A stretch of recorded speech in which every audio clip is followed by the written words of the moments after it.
Done?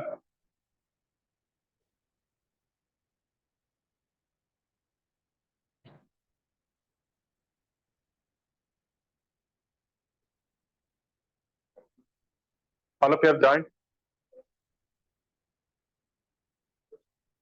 Still, I'm not getting the request. Your request is not here. If it is there, I can accept. Check the link, which one you are joining. I think you are joining the wrong link.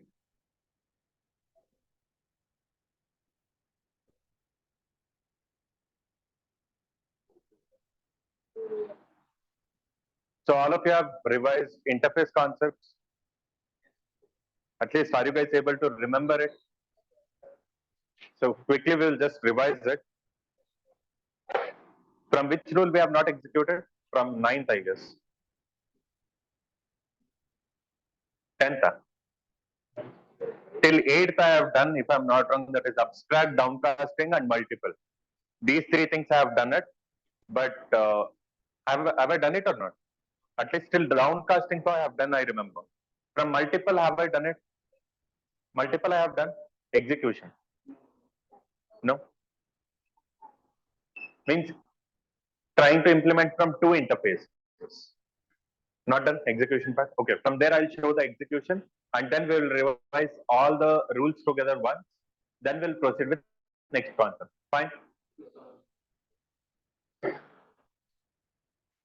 So just to recollect, which are those that I have told you here?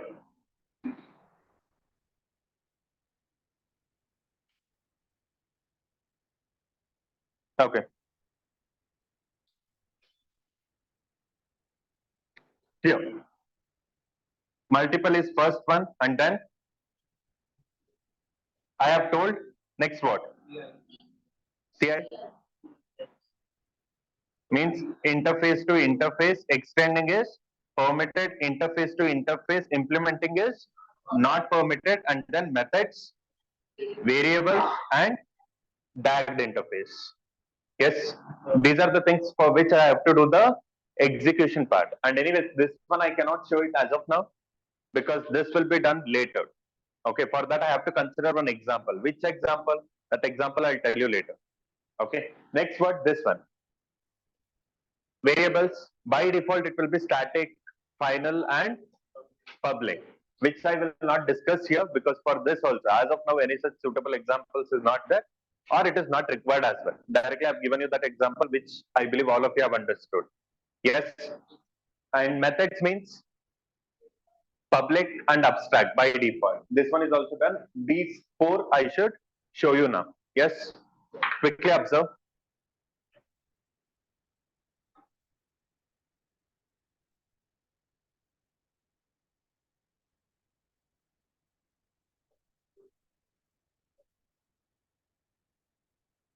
Screen visible?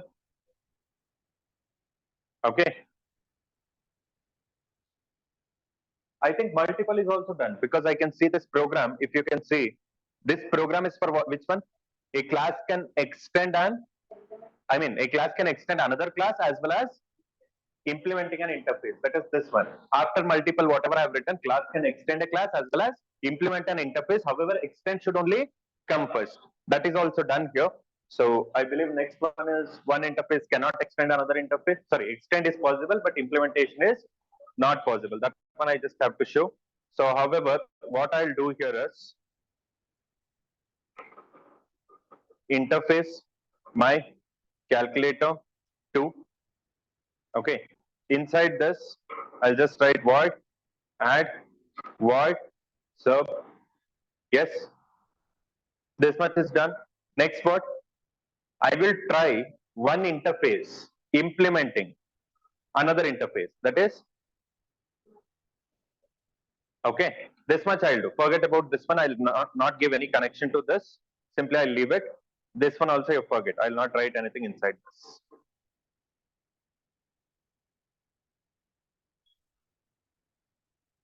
Okay, brackets error it is closed.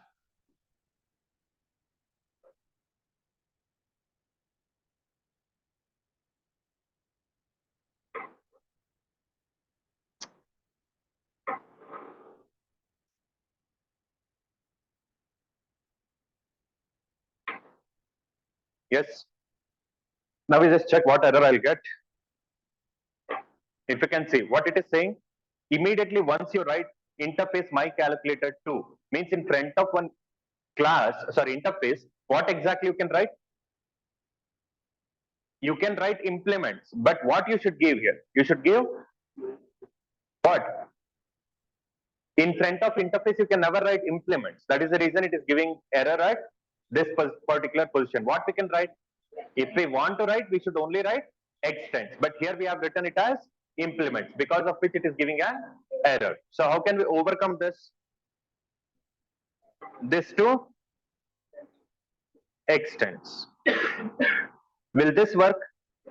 Definitely yes. However, anyways, it will work. There won't be any errors. Okay.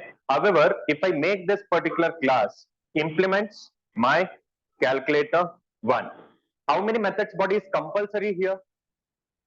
I don't want to make this class as abstract. It should be normal only. It should be a concrete class. Then how many methods body is compulsory? How many?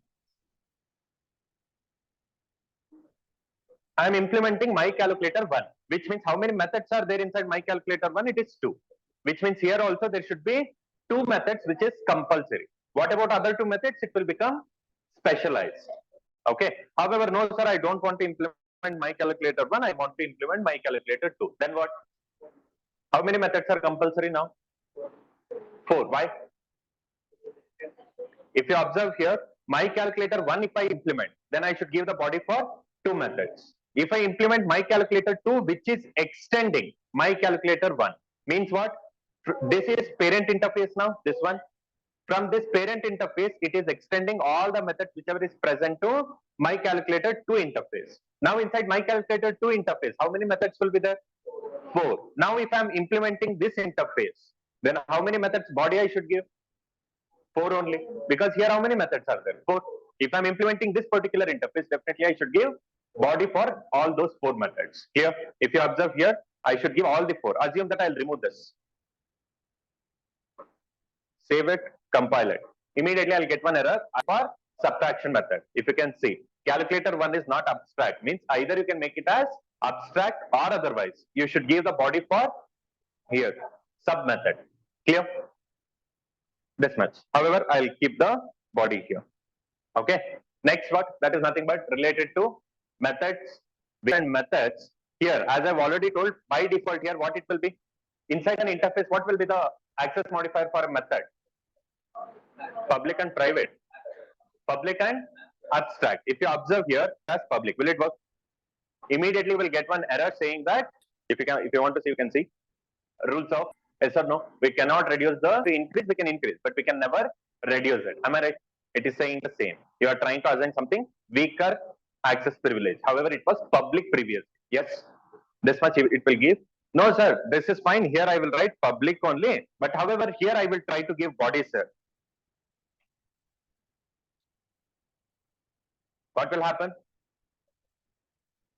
Interface abstract methods cannot have body.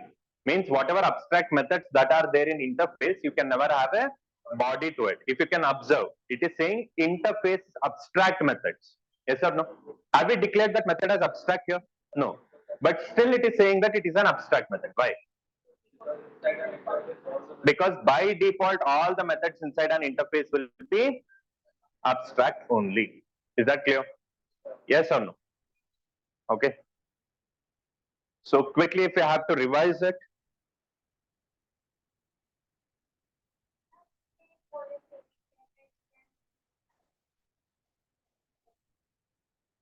yeah, there.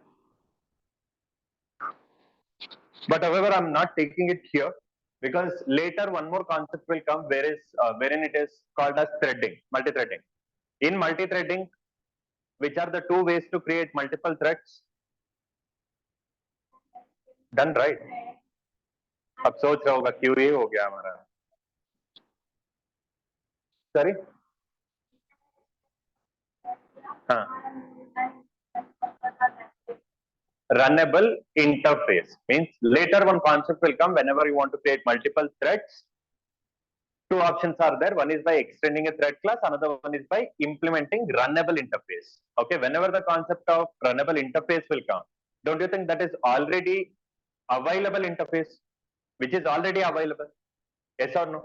We have to implement that. Whenever we have to implement that, how to deal with that? Okay, there might be a scenario, another class is also there. Okay, there in that particular example, I'll take this particular concept and I'll let you. Okay, because if I take a random example now, again for that, such a lengthier coding will also go. Okay, I'll tell that. However, before I finish the respective concept, I'll tell that. However, here, what are the codes?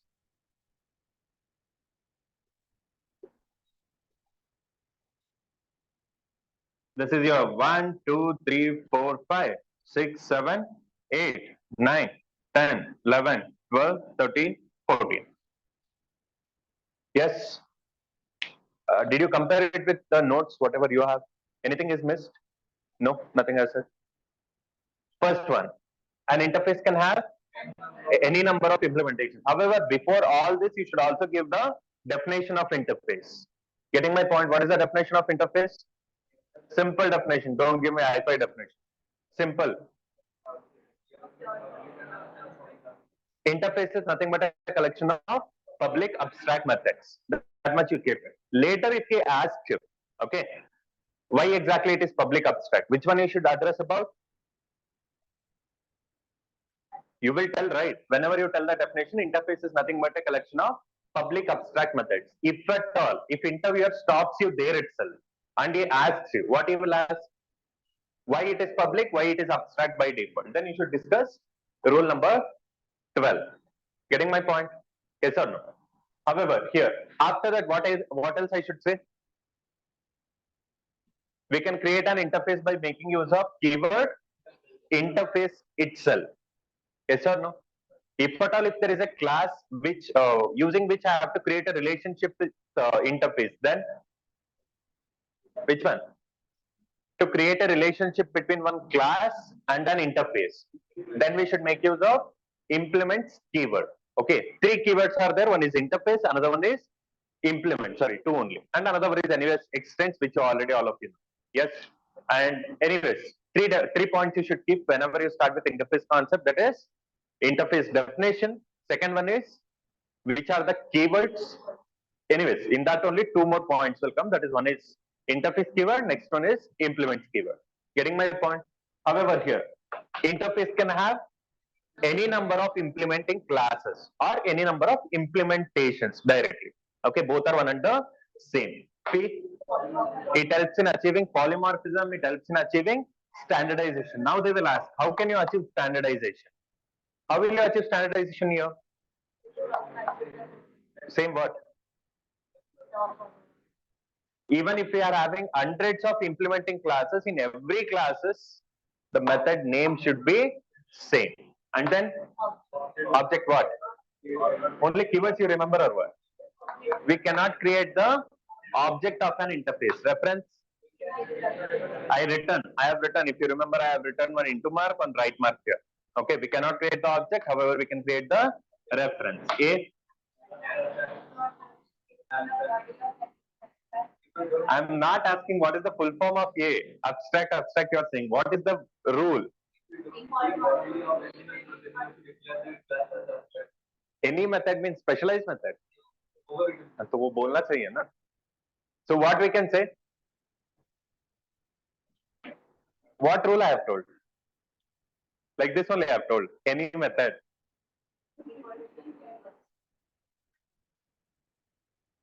That is the reason. Anyways, I will give you those rules. You can recollect from that. It is not compulsory for an implementing class. Implementing class, if you say by default, methods will be overridden methods. Yes or no? It is not compulsory for an implementing class to give the body for all the methods which are present in an interface. However, if we are not giving it, then definitely we should declare that particular class as abstract. That is the next downcasting.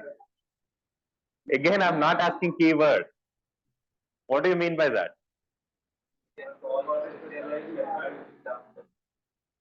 That is short method. However, can we have specialized methods in an interface? Implementing class. I'm so sorry. Can we have specialized methods inside an implementing class? Yes. However, can I call those specialized methods using interface type reference? No. However, no sir, I want to call it. Then we can make use of downcasting. We should perform the process of downcasting and definitely we can access. Next, this one. Starting anyways, you told the keyword, then some of you managed it. That is what. See, you can remember the rules. Okay. If and only if. Again, the condition is in a sequence, you can remember complete rules using this. But however, very first thing is you should understand the concept. I'm not saying no one understood. I'm not really telling anything related to that. I'm just telling that if you remember the concept, along with that, if you have understood the concept also, it is not really needed that you should remember the program I have given only. You can create your own there and then itself. Getting my point? Yes or no? You can create one example there and then itself. What exactly it is saying? One implementing class can implement from two interfaces. How? We just have to write implements, interface name, comma, interface name. Done. For this, if they ask you to write one example, how will you write? Take two interfaces with square brackets, I mean angular brackets inside that, which means two interfaces are there. Below, how many classes you will consider? Only one class you consider and try to implement from both of them. That is done. Okay, next is what? A class can extend from another class as well as implement from an interface. A same class means one single class if I consider. Okay, in previous example, in this one, what we have done? One single class is implementing from two interfaces. Here, what I will do? One single class only, but another class will be there, another interface will be there. Wherever class is there, what I should do? I should extend it. Wherever interface is there, I should implement it. And be careful with respect to access modifier or access specifier. What is that? Wherever you are extending from another class, it is not compulsory that those methods should be public only here. Okay, getting my point? Means what I'm trying to say is, here if there is one class, okay, here there is another class, here there is another one interface. Okay, here what I'll do? I'll try to implement. Here what I'll do? I'll try to extend. Getting my point? Next what? In this class, assume that add method is there. Okay, by default, what is the access specifier here? Default. By default, it is public. The default. What is it here? It is default here. But here, what is it? Here, by default, it will be public as well as abstract. I'll deal only with respect to public as of. Getting my point? If I try to implement this method here, mul, what should be the access specifier? What should be? Check, mul is coming from where? Interface. In interface, what is the access specifier? Public. Then here, what it should be? By default, it should be public. If you try to reduce it, you will get one error saying that you are trying to assign weaker access privileges. It was public previously. Yes or no? And in a similar way, here, this method, here what I should assign? What I should assign? Should means compulsorily what I should assign? Public. You can assign default here because here it is default. Here also you can keep default or greater than default. But can I keep private here? Never. According to the rules of overridden methods, you can keep the same visibility or you should increase it. But can I ever decrease it? Never. Getting my point?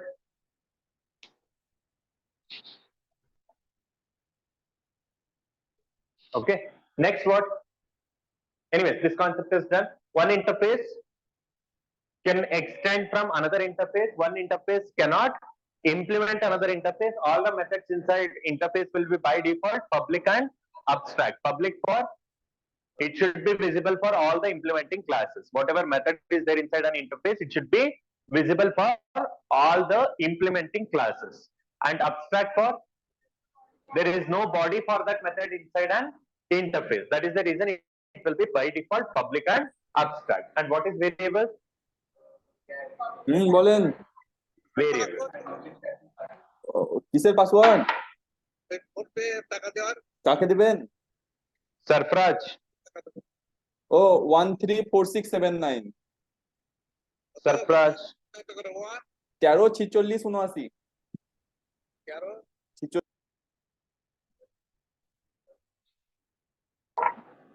when I am waiting, let him also wait. Here, whenever I speak about variables, what are all the access modifiers or specifiers that will be there? Public, static, and final. Why exactly it will be public? Why it will be public? Because it should be visible for all the implementing classes for that reason. Why it should be static?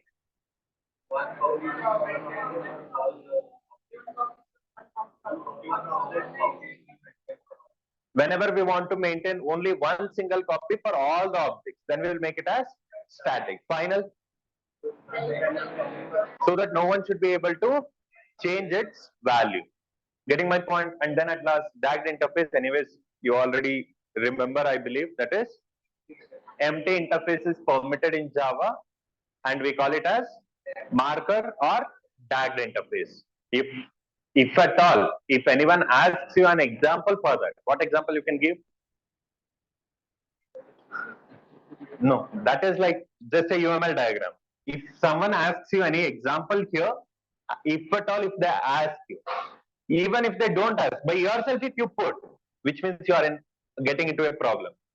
As simple as that. By yourself, you please don't put it. Okay, if there is someone who is from testing students, please don't put only. Okay, because anyways, you will not attend advanced Java testing students. Okay, so don't put only for development students. I'm telling you. If at all, if they ask you, okay, then you can speak about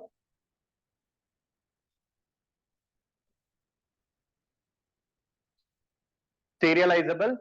That bracket means what? Interface. The name of that particular interface is serializable interface. Getting my point?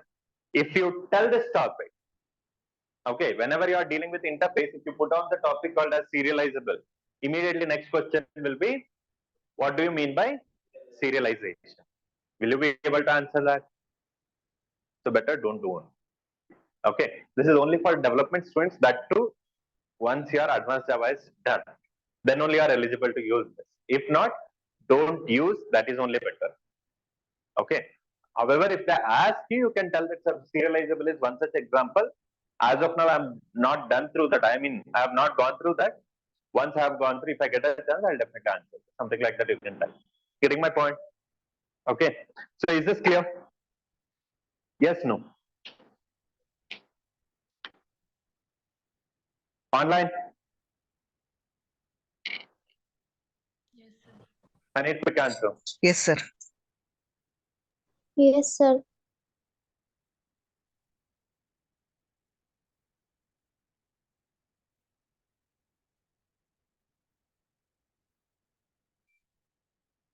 Can we go for next topic? Yes, sir.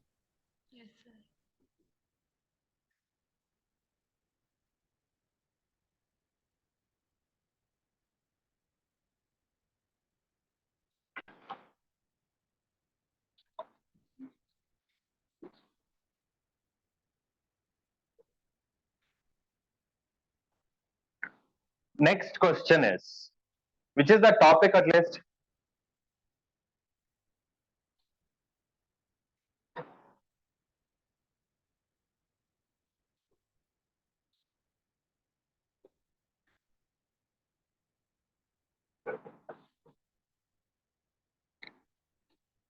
See, these topics like final keyword, rules of overridden methods, and access modifiers, these topics are such topics which seems to be familiar and easy. But there are few questions which they can twist and turn the questions and they can confuse you. Okay, so please go through such questions on internet. Anyways, it will be available, and make sure you know about it. Getting my point? However, what I have done, concept I have done. If at all, if anyone asks you about that, which means you can answer to the question. But intentionally, if they take out some questions to confuse you, getting my point, there will be many more questions to confuse you only. Okay, for such questions, please be prepared. Can I solve all the questions that is available on internet? Definitely no. So please go through that. Getting my point? However, next one, which I want to discuss is which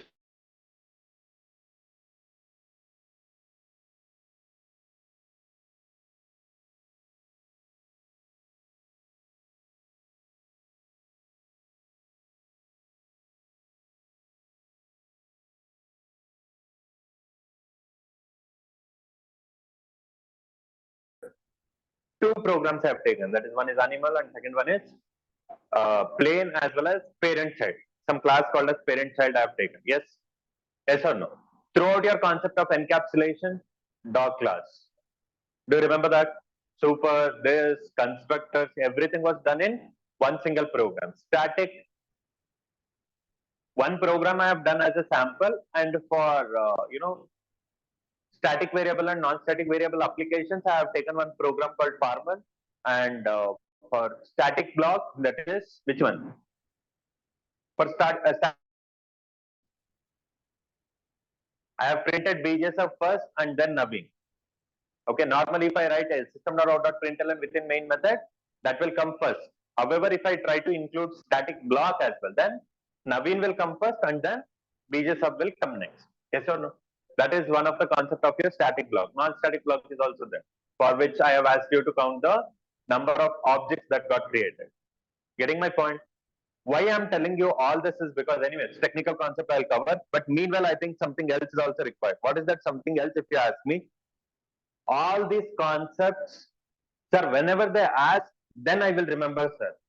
No. When I'm dealing with any concept, you should remember in this concept, which all terms I have used or which all concepts we have used, you should remember that. Why, sir? All of a sudden, I'll try to give you some task wherein some task should happen for every object whichever I create. Getting my point? There is some task which should happen for every object that I will create. Will you manually go and do it? No. There is something already available. Which is that? Non-static block.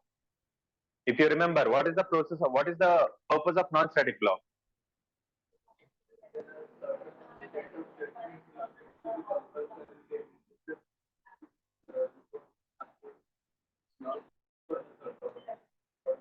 For all the objects, in simple words, whenever we create an object, for every object creation, if some statements has to be executed, then I'll write those statements in non-static block. Now the question is, they have given you one question saying that some task is there which should be executed for every object that I'll create. For every employee, okay, I will create 100 employee. For every employee, one employee ID should be assigned. I'll tell that much. Getting my point? Now, do you think that if they tell you that you should use non-static block, then easily you can do? Do you think interviewer will tell that? No, they will just give you a question. Then at least if they tell you one statement saying that if there are certain set of statements which compulsorily has to be executed for every object, then what will you use? Then you will immediately get an idea. You should make use of non-static block. But at least will they tell that much? No. Only question is given and rest is up to you. Then how will you do it?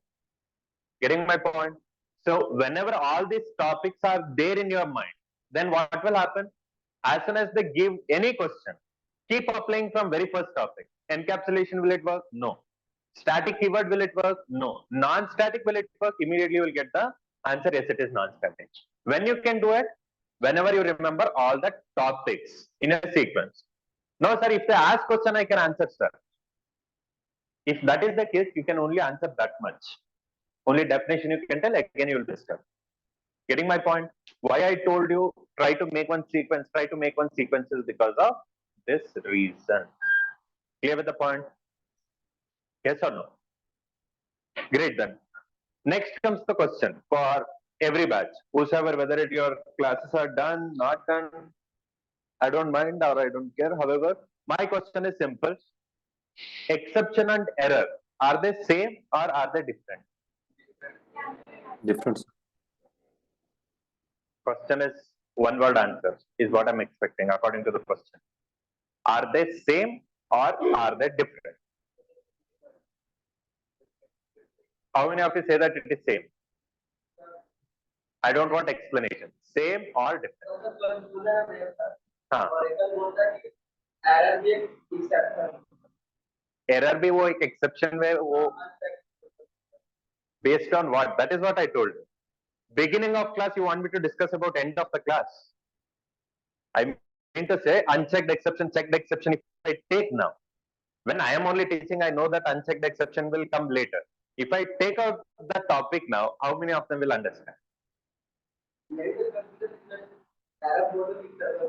सीधा question है, इतना ही सोचो कि तुमको exception के बारे में पता ही नहीं, तब एक ही आंसर मिलेगा ना, या आ मिलेगा या ना मिलेगा, दोनों में से एक ही मिलेगा. मेरे को उतना ही चाहिए, क्योंकि आधे लोग को तो इधर पता ही नहीं, उस हिसाब से चाहिए. ठीक है. So error and exception, same or different? Different. Now I give you a question. How can you define it? Whatever answer you are giving, justify it. How it is different? एक आंसर तो दे दिया, अब उसका justification पूछ रहा है. Same होता है इंटरव्यू में. If you have attended an interview, whatever answer you give, justification will be asked based on your own answer.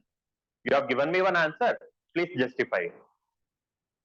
Will you justify it by using definition? Then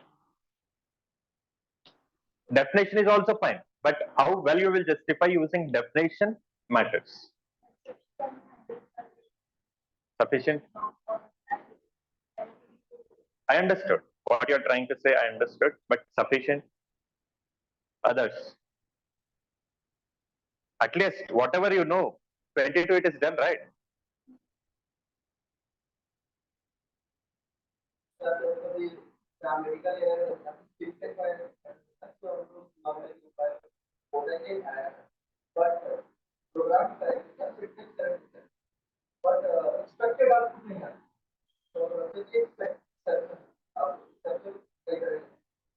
output का हिसाब से हम लोग बोल सकते हैं.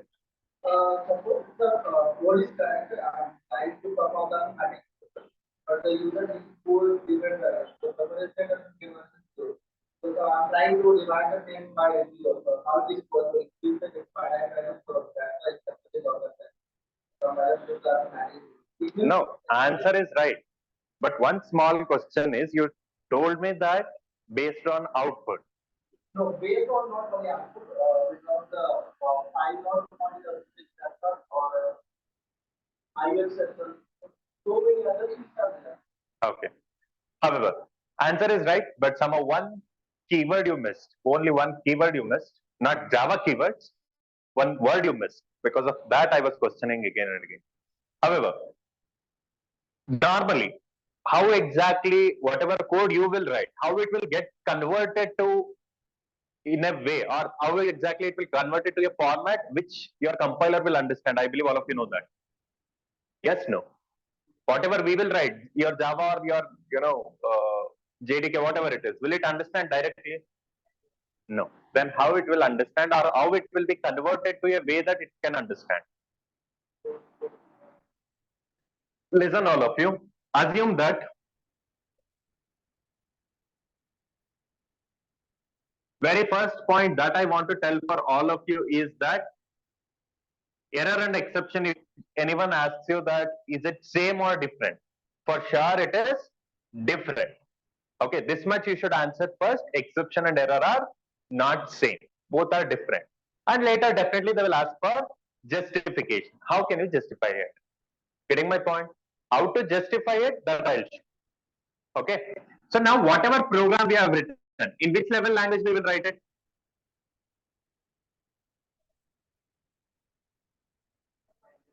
First of all, how many levels are there?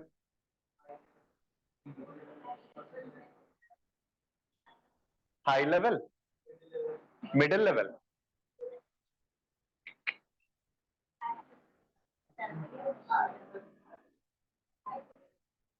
High level, machine level, and assembly level. What exactly your machine can understand?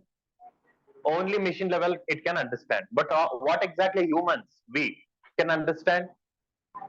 High level only we can understand. Means whenever we try to write a program, We will always, since 1960 till today, okay, we are writing it in high level language only. Sir, what do you mean by high level language? Sir, in simple words, we will have English like symbols and statements.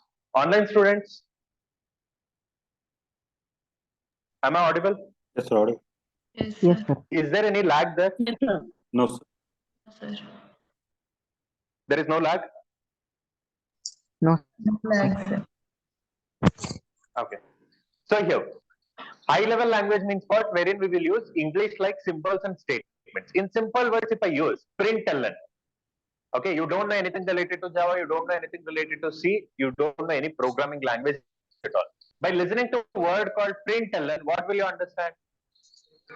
To print something, ultimately I'm using it. How exactly it will work, I don't know. But ultimately it will use for printing something. Yes or no? That is English like symbols or statements. By looking at the word itself, you will understand what is the purpose of it. That is what we call it as high level language. Getting my point? As I've already told, ultimately, whatever program I have written, who is responsible for executing it? Compiler will. JVM will. On the other side, assume that I will consider somewhere over here. This is your what? Sorry? Don't you think even today, if you want to watch a movie, you will open VLC Media Player or whatever you will try to open. It is being handled by whom? Microprocessor itself. Yes or no? Why they will give so much security for your microprocessor is because that is the one which will be handling anything and everything. Am I right? So now I have written one program. Directly can I give it to microprocessor? No. What it will understand? It can only understand machine level language, that is nothing but binary zeros and ones. But is it in zeros and ones? No. So what we will do? We will give it to one more software. Which is that software? One hybrid software we will give it, that is your Java compiler. Okay. What is the duty of your Java compiler?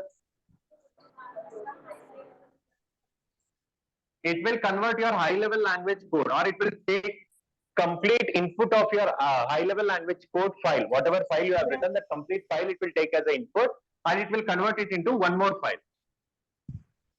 Okay, what we call this file as? We can call this particular file as, here I'll write class file. In your edit plus, if you try to execute, there will be one file called as high level, means .java file will be there, another one will be with .class. Okay, if you are doing it in Eclipse, you would have not seen it. Those who are doing it in Edit Plus, you would have seen it. Whenever you try to compile, one file will get generated. Two files will get generated. Whenever first time you save it, one file. Whenever you try to compile it, two files. Whenever it goes for JVM, third file, that will not be visible anyways. We can't open it because that is memory level code. Okay, that is in binary zeros and ones. Now class file has been generated. Okay, this will be in your which level? I mean, which language? We can call it as bytecode or intermediate level language. Means what? Intermediate means also machine level. Machine level also machine level. What do you mean by intermediate level language code?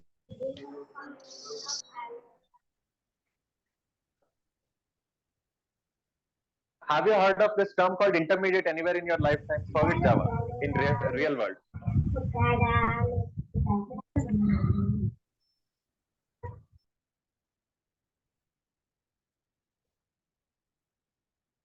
Have you heard of this term called intermediate anywhere in real world? Yes, no. Where? Sorry? 12. Exactly. 12 we call it as intermediate. Why? It comes in between such a time. Before that, it will be all your schooling. Yes. After that, it will all be your graduation. Don't you think it is such a age where you will have your understanding in schooling? Hardly you have any understanding about your life or society or whatever it is. In your graduation, you will be having by default complete understanding of everything.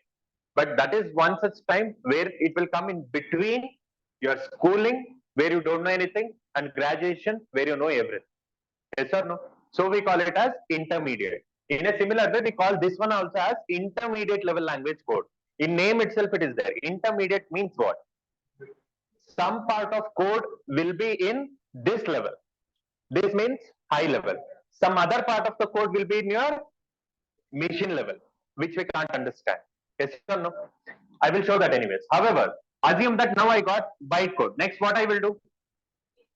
I will give this to one more software, which is that.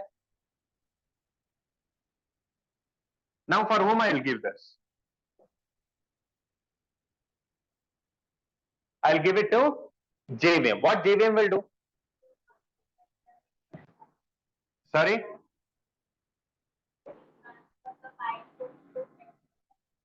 It will convert your it will accept intermediate level language code or bytecode is the name of that to, I mean, it will accept this as an input and it will convert that into machine level language code, and that particular file we call it as object file, which we cannot see. Getting my point? Yes or no? This we call it as what? In high level language, whatever file is there, okay, in whichever file we will use high level language code, be it Python, be it Java, whichever. If you are writing a code in high level language code, high level language, language basically, the file which is holding that code, that we call it as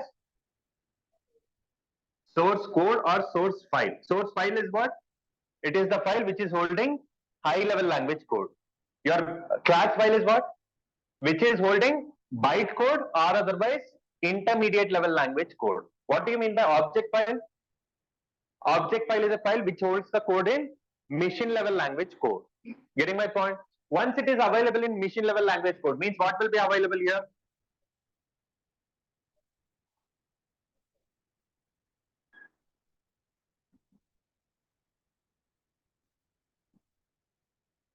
Yes. If it is available in machine level language code, can I give it to my microprocessor? Anyways, it will do some processing and it will provide me the output. Yes or no? This is one complete process, I can tell you. Am I right? This is one complete process. Am I right? Now what I will do, I will try to divide this complete process into two intervals. Getting my point? I'll try to divide this complete process of giving your high level language code, converting it into machine level and giving it to microprocessor into two particular parts or two particular intervals. What is that? I'll try to divide it exactly here. Okay, this side, starting from here till here, there is one process happening. Am I right? Starting from here till here, there is another process happening. Yes. Can you observe the first interval and tell me what is happening in first part?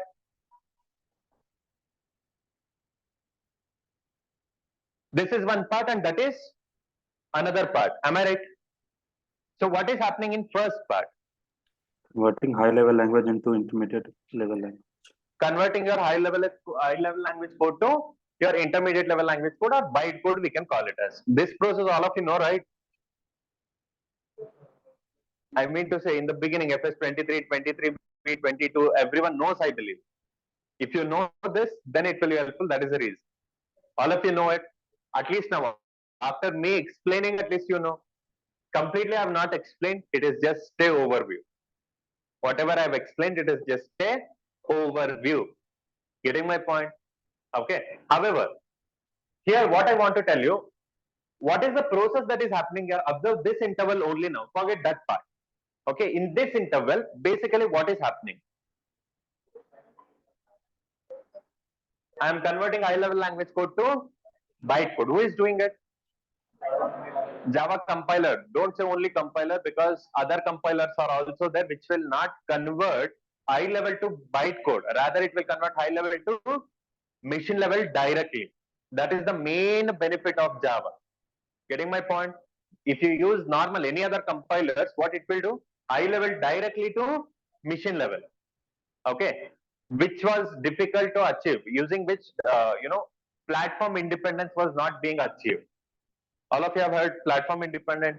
Everyone will say Java is platform independent. Now the question that will arise is, what do you mean by platform independence? Anyways, now I'm not going to explain that topic. Don't expect all. However, here, what is the process that is happening? I'm compiling one file and I'm converting it to another type. Yes. So can I consider this particular duration as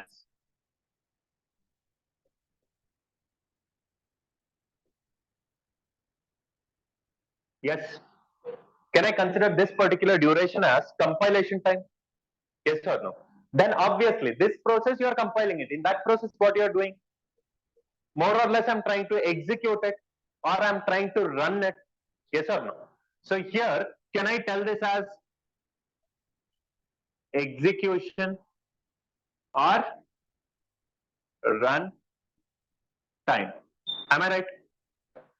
Now my question is, whenever it is in compile time, it will identify few mistakes that you have committed in this file. Getting my point? What type of mistakes, sir? Assume that I want to print something, I will try to write like this. Will it work? What is the mistake here? Capital S. I should have written capital S, I should have written small letter L. Whatever print ln I have written, capital L I have written, I should write small letter L. Am I right? Is it capital L or small l? We should write small, but I have written capital. So this is mistake. This is also mistake. Okay, I want to write one constructor. Constructor, I will not get an error. Assume that some other like syntactical mistakes, like I will not put a semicolon. Getting my point? I'm trying to use some inbuilt class, but class name is starting with small letter. Getting my point? All these things will come under compilation time. Okay, which error it is, I'll discuss. As of now, I'm discussing in which time you will get it. Getting my point? Yes or no? So now here, what we can say, as I've already told, here you, whatever mistakes that will be identified, we call it as compilation errors. Getting my point? Sir, we are supposed to discuss about exception now. Anyways, I'll get into exception. Before getting into exception, first you should know here something. Getting it? Okay. Basically, what do you mean by compilation errors? Those type of syntactical mistake, or you will try to write some program without knowing, without having a proper knowledge of a language. Getting my point? Normally, if you want to write, I will give you one essay writing. Okay, I will try to give you one essay writing, but you don't know the language itself. You don't know the characters properly. How exactly your essay look like? Will it be good enough to read at least? Why? Because you don't know the characters properly. You know, but you don't know properly. Getting my point? In a similar way here, what do you mean by compilation error? If anyone asks you simply, mistakes, I need not write it, but I'm writing it. Please do listen. Mistakes, those occur during when?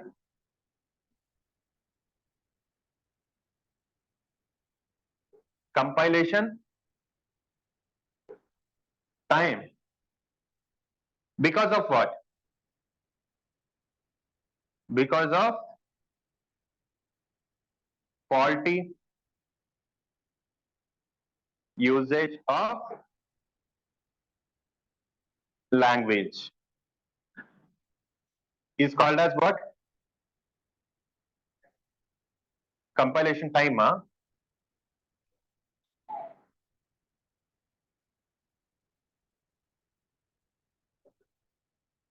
In simple words I have given, it is not really that complicated for anyone to understand also. If you read it, you can understand. Mistakes that occur when? That occur during compilation time. Means in this interval, whatever mistakes that will occur, because of what? Faulty usage of language. Means what? You don't know the proper syntax and you still try to write whatever you know, then definitely it will give a compilation error. Getting my point? And now, whenever you are dealing with runtime, okay, whenever you are dealing with runtime or execution time, means in this interval, whenever it is getting converted and whenever it is trying to run it, okay, there you may get one more type of error. What is it? Okay, listen all of you. Now, assume that one simple example I'll give. Here, I have written one class. Okay, one class is there within which there is dog. Okay. Inside that, what is there?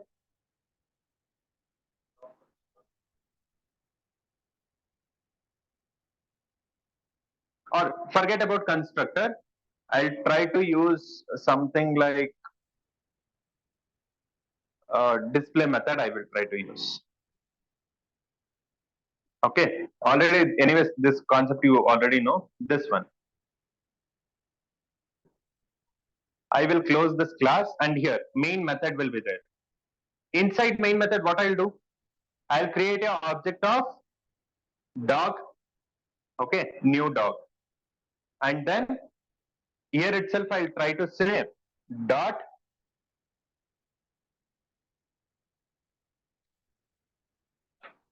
yes. What is it? What will happen because of this? Display method will be called. That's it. And it will give the output.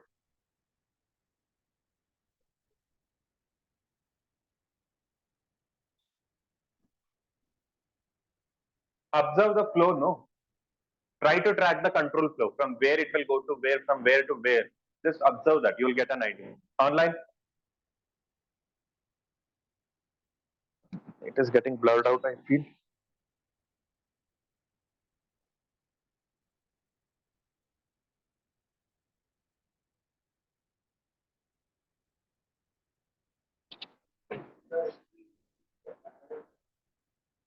What? Because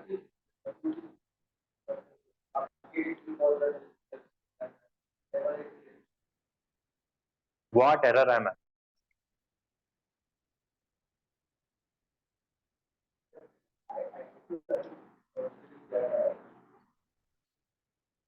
Method is recursively getting called. Because of which, what will happen, I'm asking. That is what I mean.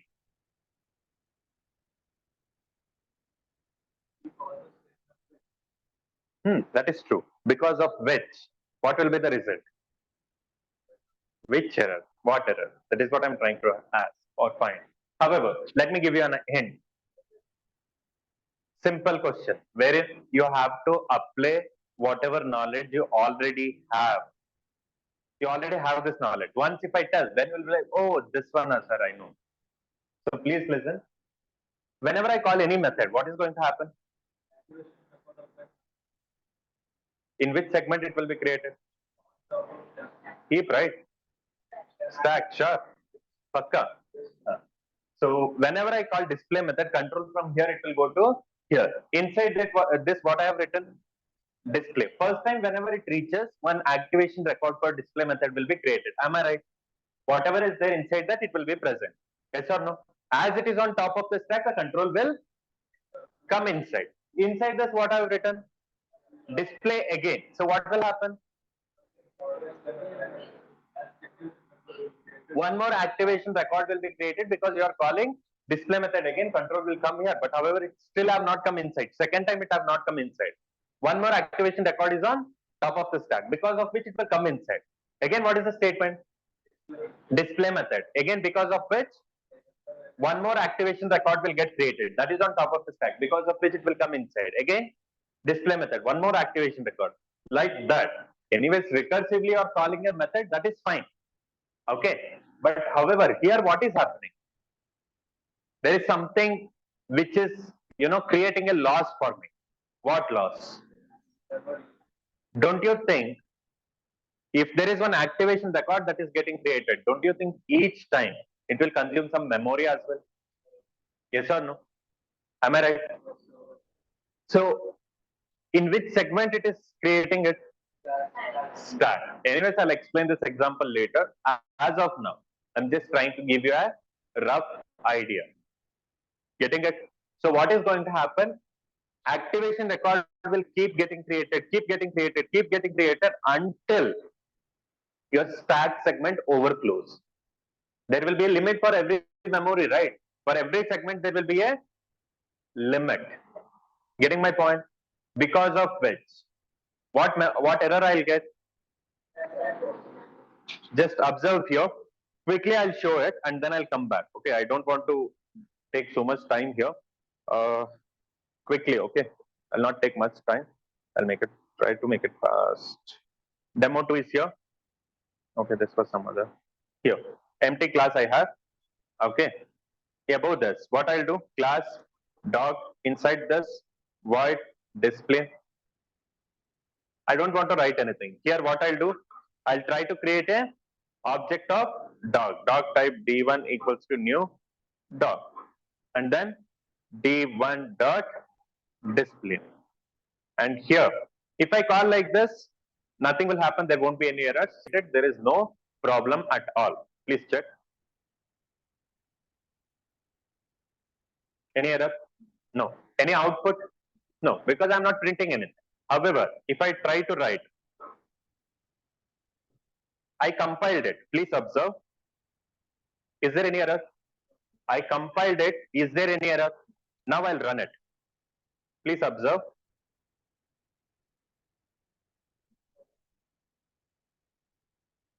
Okay, it is continuing, still continuing. I think system will crash. Okay, if I go to top, if you can see, here is the cursor. Can you see that? Tell how far it came. If I scroll at the top.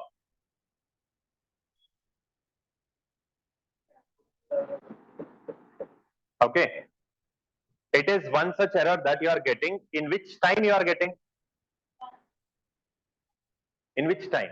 When I compiled it, was there any error? When I ran it, means when I tried to run the program, then I got this error saying that. Clearly it is saying here. Okay, what it is saying? Stack overflow error. Why stack is overflowing? Because activation records are getting created again and again. Okay, but in your constructor, what will happen? I didn't choose the constructor. You will get the error in compile time only. Why?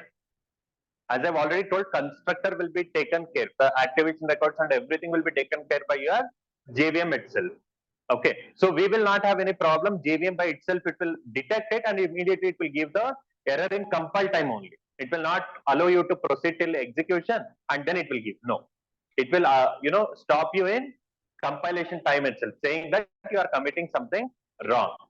Okay, but here it will allow you to run it. See, again, if you have doubt, I am just trying to compile it. Is there any error? You check.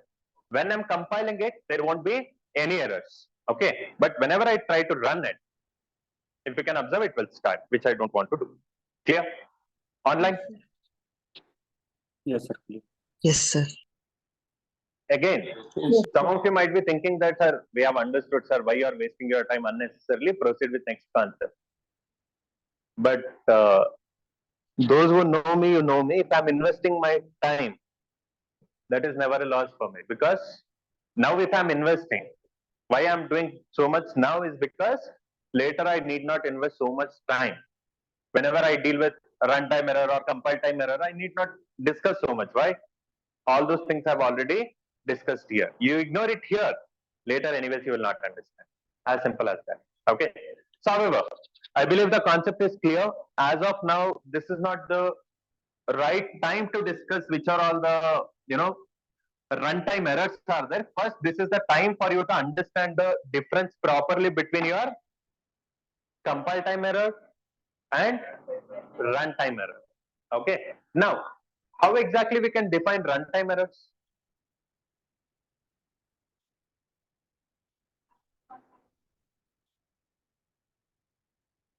After compilation. Wow.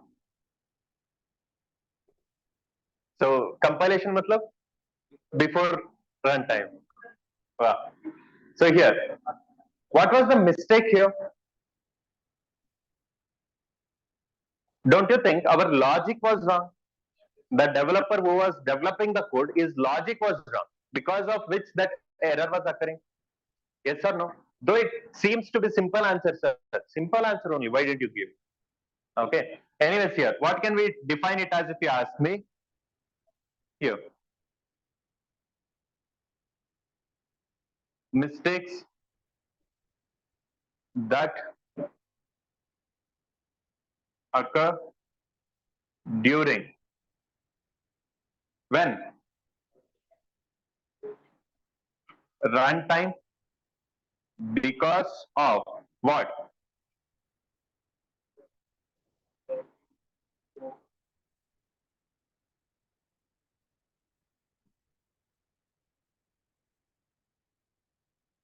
Called as runtime. So can we say that runtime error is nothing but your exception? Compile time is different. Can we say that runtime error is nothing but your exception?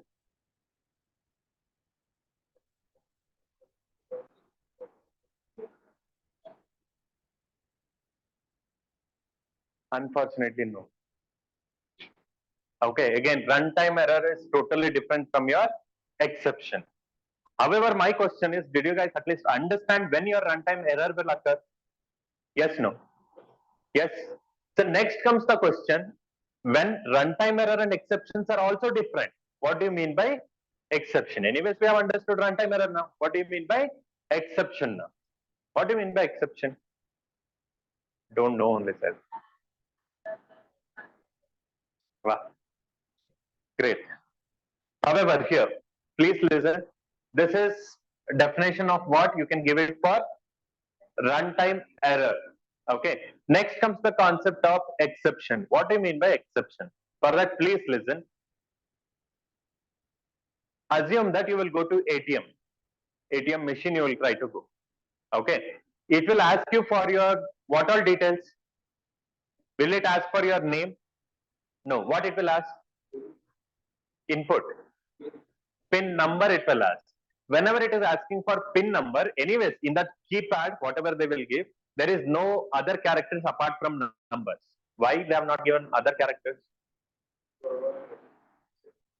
Why they have not given other characters? Because those who are educated enough, they will enter numbers only. But there will be some people who are even today using ATM machine, but by mistake, in place of entering the number, if they enter characters, means what we are expecting 1, 2, 3, 4 as my PIN.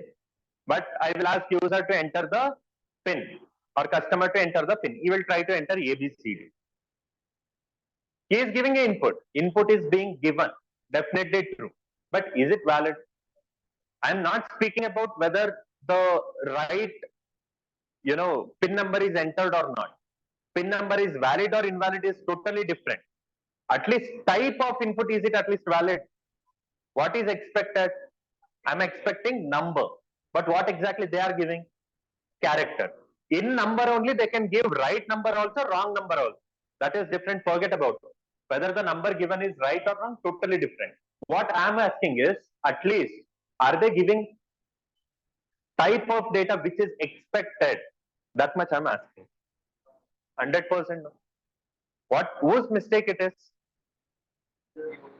Don't you think it is such a mistake committed by customer or a user? Yes or no?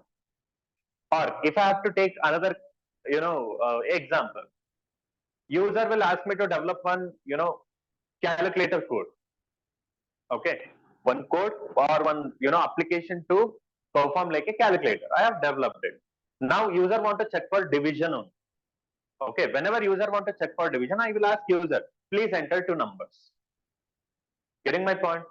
If user enters 10 and 10, I will try to divide and I will try to display the number. Okay, my program is right. But what if user enters 0? Is it my mistake? Or being a developer, assume that I am only the developer, is it my mistake? No, whose mistake it is? Don't you think it is user's mistake? Yes or no? He should have known that 0 should not be given as denominator. Yes or no? Even in interface also we have taken very first program. If user is giving denominator as 0, I will display the output saying that it is invalid. Yes or no? Am I right or not? If I have to give some other example. Anyways, as of now, I believe this much is sufficient for all of you. I can give some other examples related to arrays. But if I take arrays concept now, I may have to, I feel that, if I take any new concept, I may have to go deep into that, then I should come back. By that time, this concept will go up. So I don't want to go there. When exactly exception will occur? Why exactly it will occur? One thing that you should have understood is mistakes that occur during runtime because of faulty inputs by a user is called exception. If I have to give one simple another example, I will ask the user. Okay, user will tell that, please write a program in such a way, whatever inputs user will give, you should create array of such a size, and whatever inputs user will give, you should store it in that array and you should do the sum of all the numbers. Getting my point? I should do the sum of all the numbers. So what is the first question that I will ask the user? How many numbers you want to give? First you tell me that. Am I right or not? Based on that, if user will tell that I want to give 5 numbers, then I will create an array of size 5. And then I'll start asking which are all the numbers you give that numbers. If you remember in programming, those who have attended, you will remember that. What I have told, first we will ask the number, how many inputs you should give. User will tell, I want to give only 2 inputs. Then will I still create an array of size 5?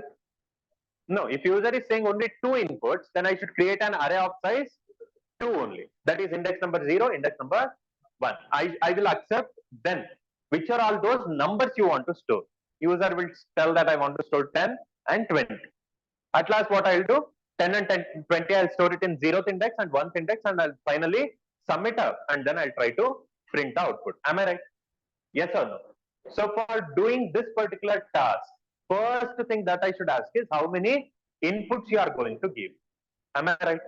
I will ask how many inputs you should give, and user will tell that A. A is the input. Can you create it? Somehow, A ASCII character will get converted at 95, it will create, or 67, it will forget that also. Now the question is, assume that I want to create an array, but user will give very first input itself as -10. Can we create an array with negative index or negative size? 100% no. There one type of mistake it is. Am I right? Because of that mistake, what will happen later we will see. Means if exception occurs, what is going to happen? We will see to it later. As of now, what is my question? If at all, if exception is occurring, what do you mean by exception, or why it will occur? It is not programmer's mistake. Getting my point? Is it a programmer's mistake? No. Whose mistake it is? Definitely it is a mistake of user. Without knowing the complete application, they are trying to give the wrong inputs or faulty inputs. Getting my point?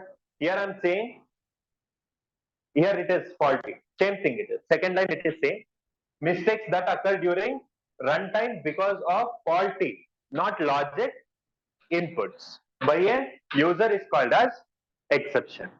Clear? Yes or no? As an example for this one, compile time error, what we have considered? This one. This is an example for compile time error. Means syntactical mistakes or semicolon. Means without knowing the proper language. Means language properly you are trying to use it. You will get compile time error. What do you mean by runtime error? Yes. Because of faulty logic. For an example, calling a method, calling a same method inside same method. Means what? Calling display method only from display method. That will lead to runtime error. Which error? Stack overflow error. That is one of the example. Anyways, later we will discuss that. However, speaking about this one, exception means what?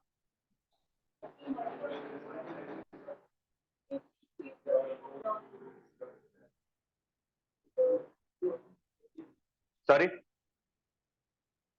Because of faulty inputs, whatever mistakes that occur during runtime itself, that we call it as exception. Is that clear? Online? Yes, sir. Yes, sir, please.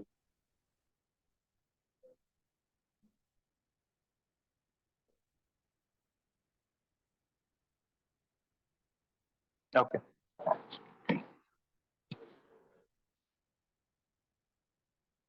So next, in today's world, handling the exception means such type of mistakes. Being a programmer, we should handle it. Why? Sorry? Sir, because we know the concept of exception handling, so we should handle, sir. If you don't know, then you will not handle. Huh?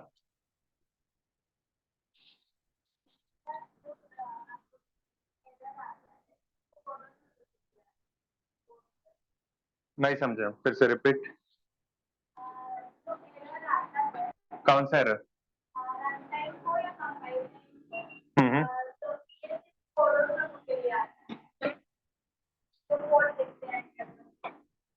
नहीं ऐसा नहीं है. कभी कभी मतलब these exceptions whatever are there, if you don't handle it, even user will be able to see it sometimes. Even in your some new websites or something, if you open, sometimes whenever you try to open some new page, it will give something, some exception, or otherwise whenever you are trying to open some application, immediately it will display one message saying that forcefully, unexpectedly, the application got stopped. Those were using Android phones, that too with full memory.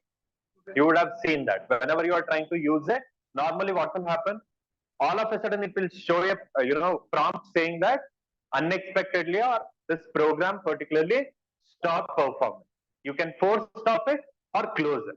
You cannot open the application. There is no way. Either you stop it or you close it. Only two options will be there. Why? I will get to know that. Okay. Here now. Here. Now my question is, why exactly exception handling is important? Why should you handle exception? Forget about program. I mean, keeping the programming concept aside, normally you think and tell me, in real world, you don't know anything related to Java, you don't know anything related to, programming language, you just know the term called as exception. These type of mistake, we call it as exception.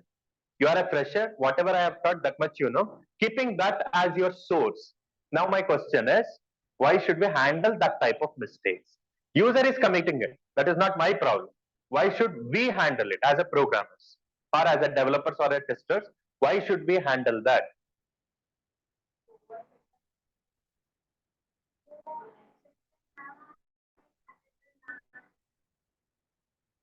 Overcome what?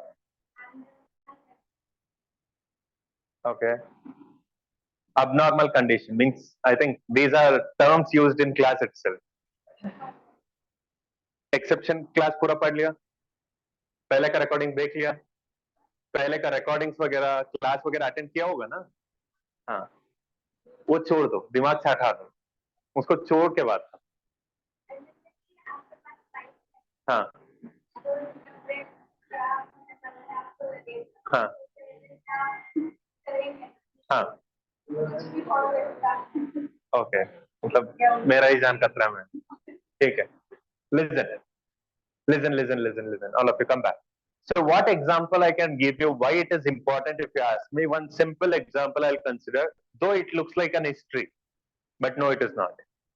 Okay, if you listen, it is better for you, because one simple question, that is, why should you handle it? If you know that it will occur, then we can handle. Okay, but what if we don't know only how to handle? All those things we'll see later. As of now, why should I handle? Okay, that was one such better example, but my life was only in danger, so I don't want to consider that. However, example was good. Assume that I will consider somewhere around 1970s. Okay, way back in 1970s, you assume.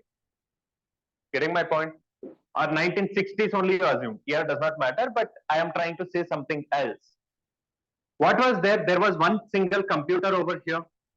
Yes, one single computer was here. Assume that this is your computer. Assume, though it does not look like that. Assume. So normally, if there is a computer, what you will do? For doing what?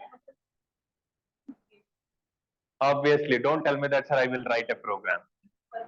Anyways, it is a no. But however, I assume that you are a, so much such an interested student in coding, you will try to write a program. You will try to, okay, which is a, exceptional case which normally will never happen. Okay, you are writing a program. Okay, now in this computer, what all you things you will do? Related to program, I'm asking. So many things we can do. Related to program, what all you will do? First, you will try to create the program. Yes, and then you will try to compile, and then you will try to run.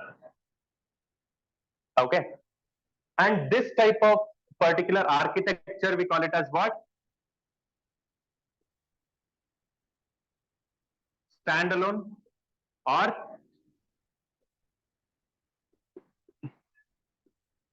one tier architecture. Yes, have you heard of this or not? One tier, two tier, n tier, etc., etc. Keeping that as our source, here I am telling that this is one tier architecture or standalone architecture, because here itself you are creating it, here itself you are compiling it, here itself you are trying to run it as well. Now, anyways, I'll keep it aside. Next, what? In the year 1980s, you assume. Okay.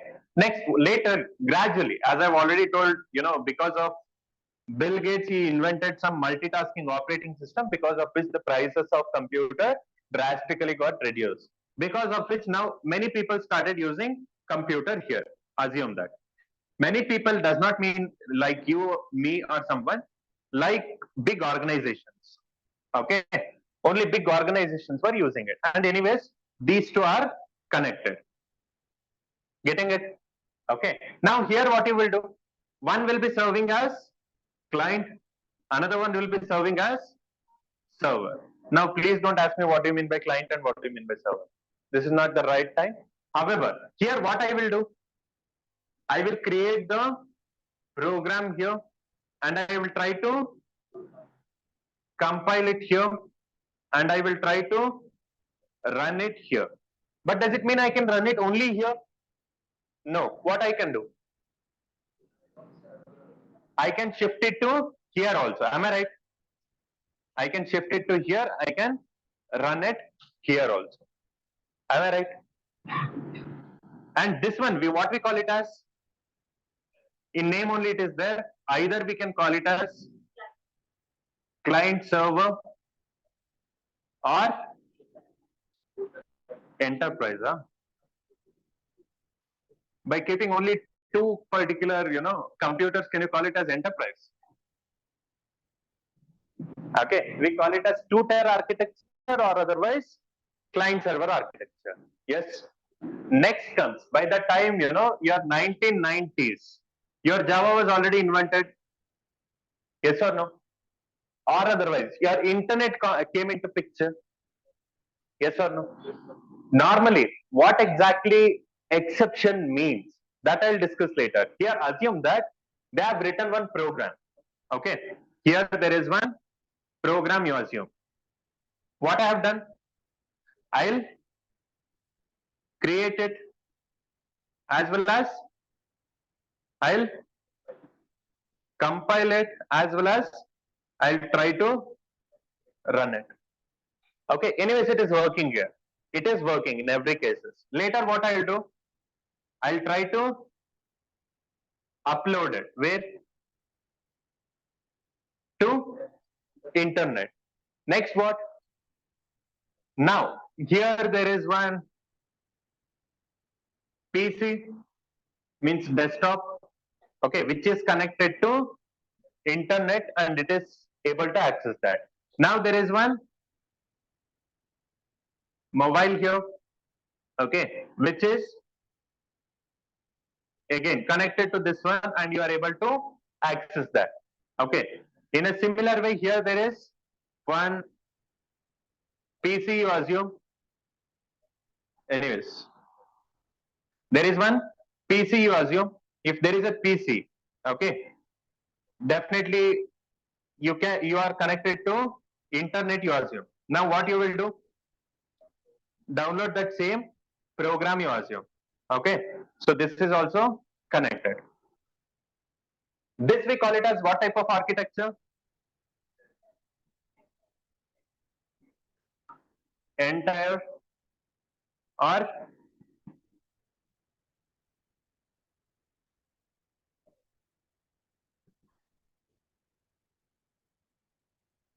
okay, getting my point? Now the question is, anyways, here also it is working perfectly fine. Now I'll start coming from here. Okay, normally whenever exception occurs, what is going to happen if you ask me, whatever process you are doing, whatever program you are executing, immediately it will stop. Getting my point? Immediately it will stop and it will come out of it. Okay, whatever program you are trying to write, immediately the control will come out of it. Sir, what is the problem? Sir, if control comes out of the program, what is the issue? I don't have any issue, is what you are telling. But why exception handling is important, first you try to understand. Getting my point? So now you observe here what is going to happen. First time, you are trying to create it, compile it and try to run it. Here there is no problem. Assume that some exception occur also. Immediately the program execution will stop in between itself. Getting it? Till off of the program is executed, in between it will stop. If it stops also, what is going to happen? That control will go out of the program. Now, my question is, how many people are affected here? Only this one computer is affected. Means the user of only this computer is affected. Anyone else are they affected? No. Assume that same case occurs here. How many people will get affected? How many? Only this one as well as you shared that to here, this one. Apart from these two, is there anyone else who is getting affected? 100% no. But here if I speak, how many will get affected? Don't you think whosoever is connected through internet, everyone will get affected? Assume that in your phone pay, you are trying to check the balance. All of a sudden it will display saying that your money has been transferred to so and so number. Will you use it? 100% no. You will never use it. Yes or no? Getting my point?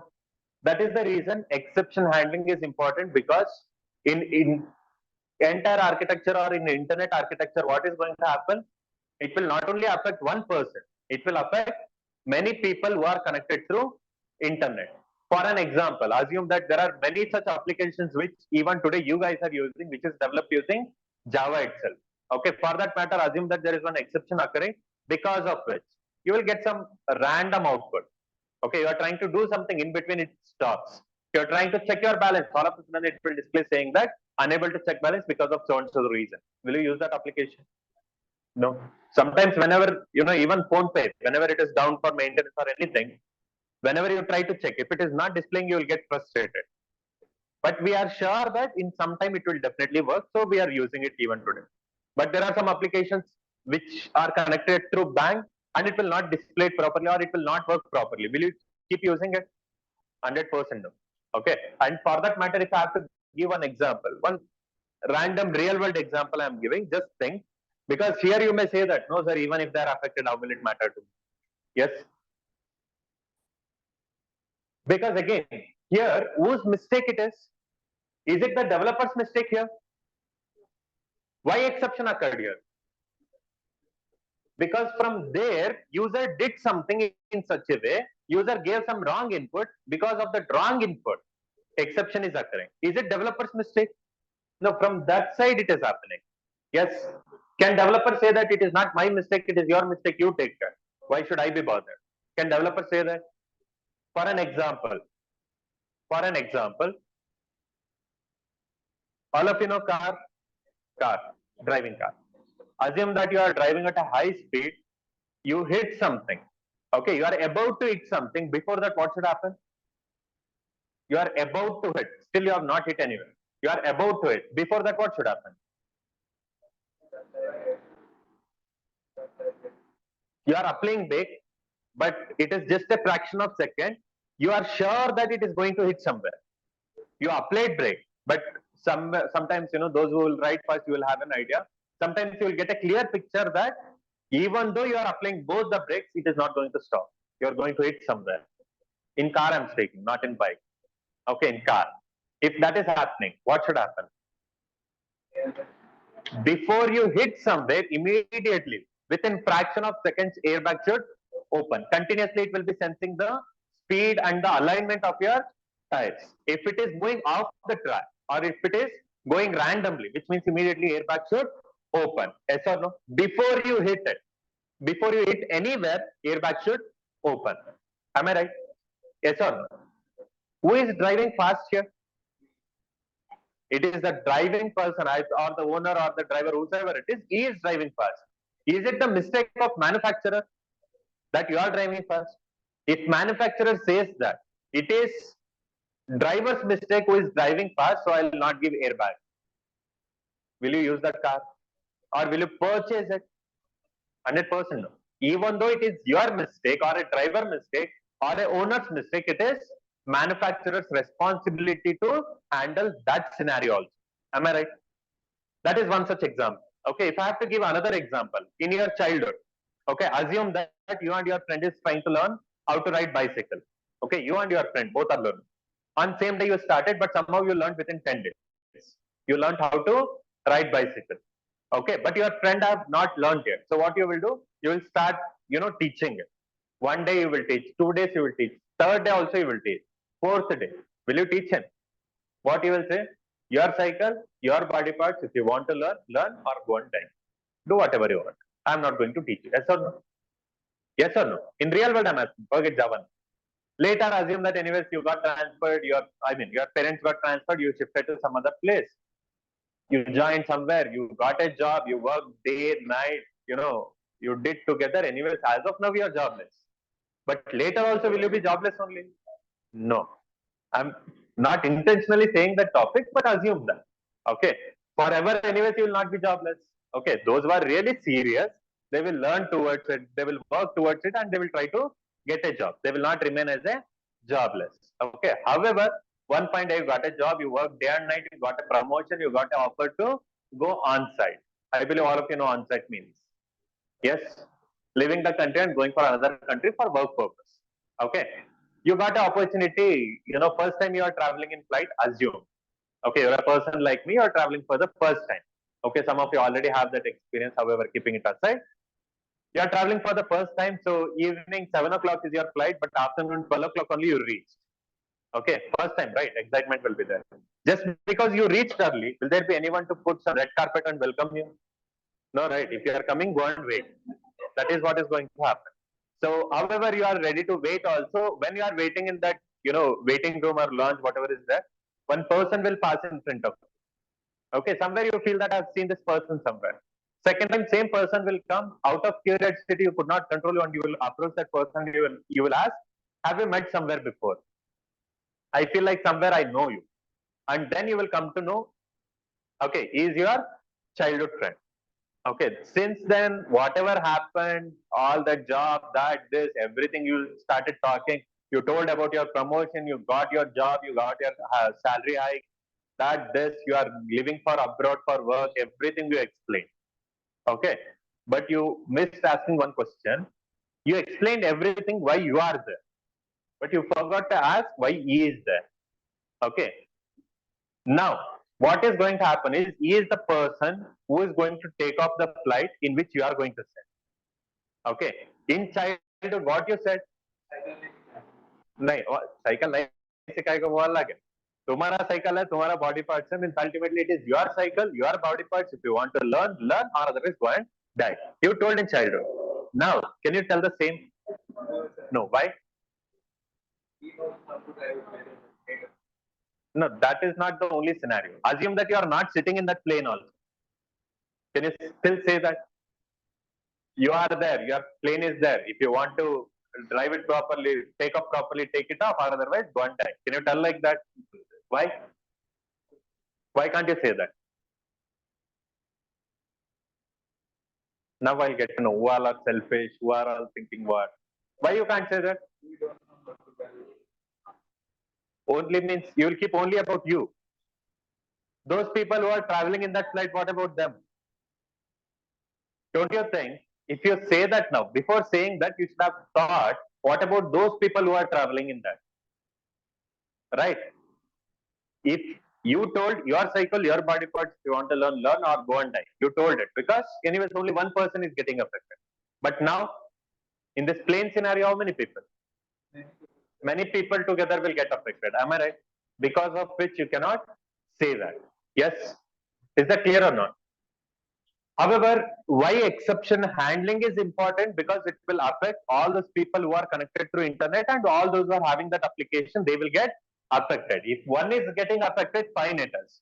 If two are getting affected also, it is fine. Somehow I'll call some, person who can handle that, they will manage it. But if there are many people who are getting affected, is it the right way? 100% no. Getting my point? Because of which exception handling is very, very, very important in today's world. If you develop any particular application, how many people will be using? Any website, assume that Book My Show only. How many people are using?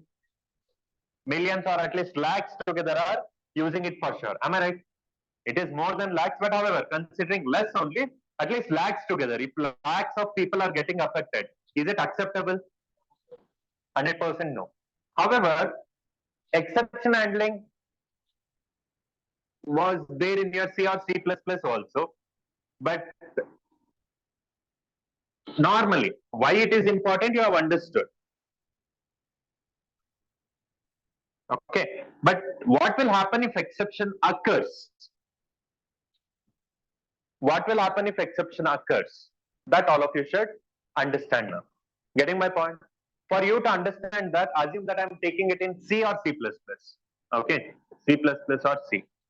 Even in that, exception handling was there, but it was not that robust or not that efficient, I can tell you.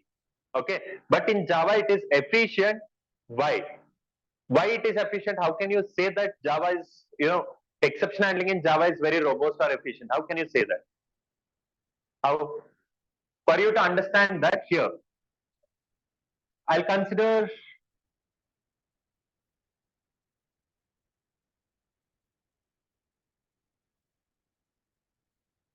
what is the time now? Well, 19. पीछे चल रहा है क्या थोड़ा?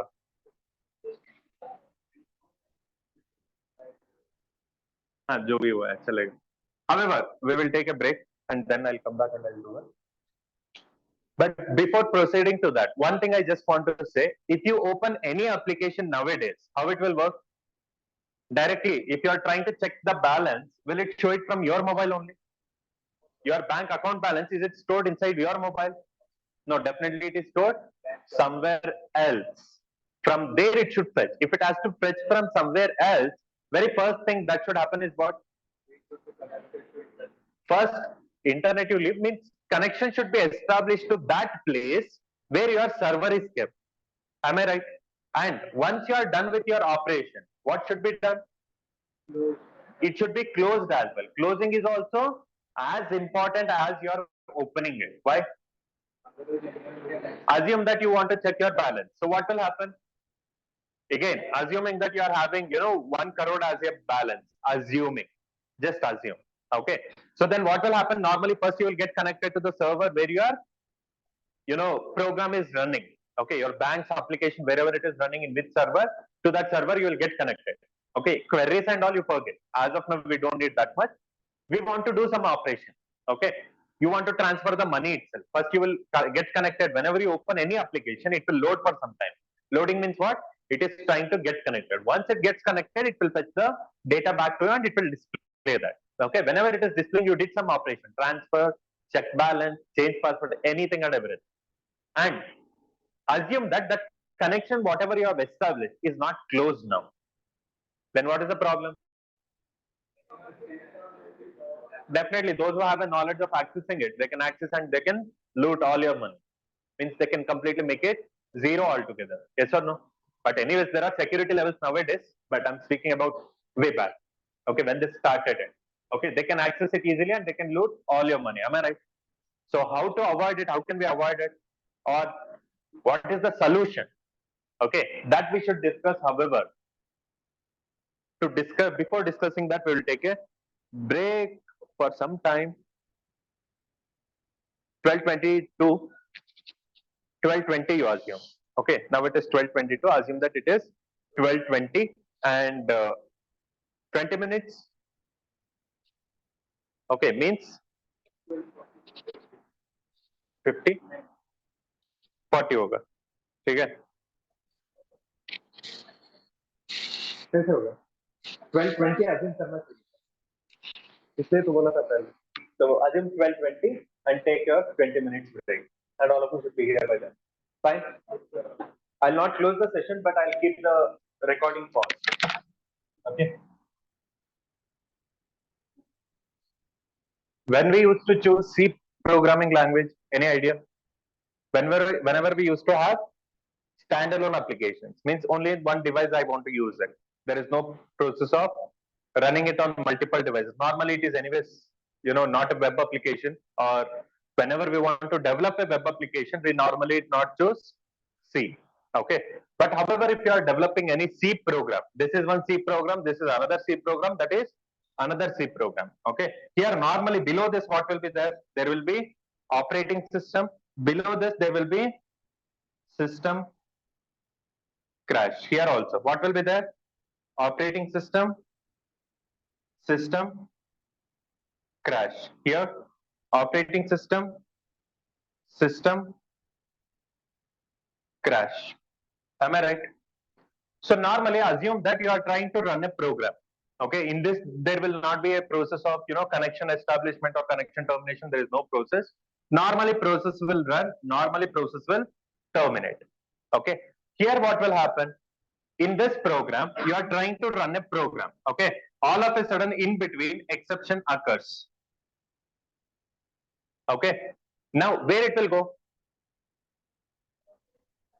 Whenever exception occurs, please remember, just like the way I told, whenever control enters any method, what will happen? What will happen? Activation record will be created. What is the process of super method call? It will call the parent class constructor. In a similar way, this question will be asked very frequently throughout this concept. So please listen and remember. So whenever exception occurs, what will happen?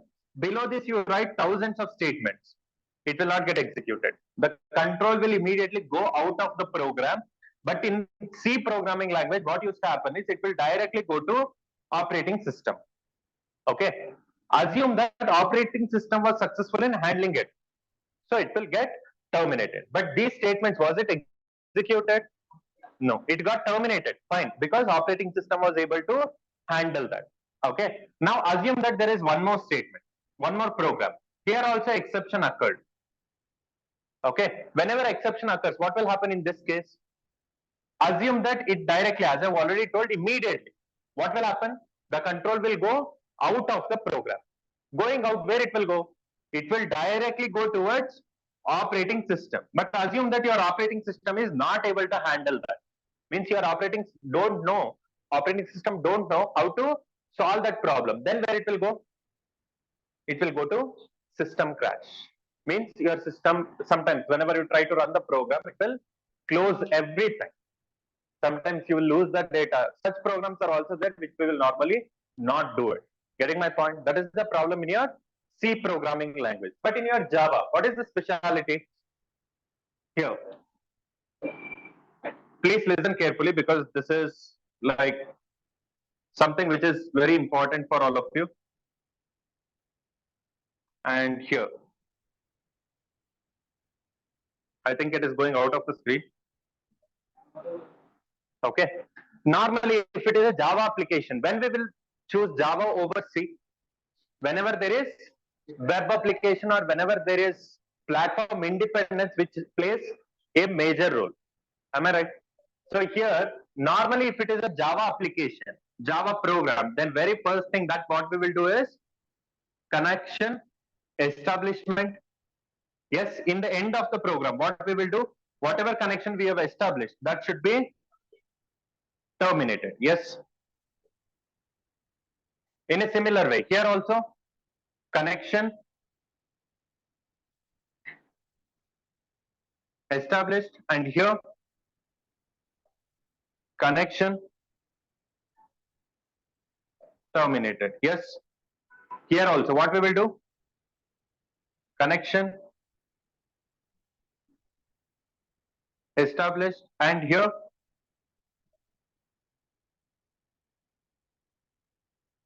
terminated. However, below these programs, normally what will be there? Operating system anyways will be there, as well as system crash anyways will also be there. But before above these two, I mean above these two, what will be there? Default, exception, handler will be there. What do you mean by this? I will tell you. But is this clear? Yes or no? In a similar way, here also what will be there? Default, exception handler, operating system, and system crash. Here also what will be there?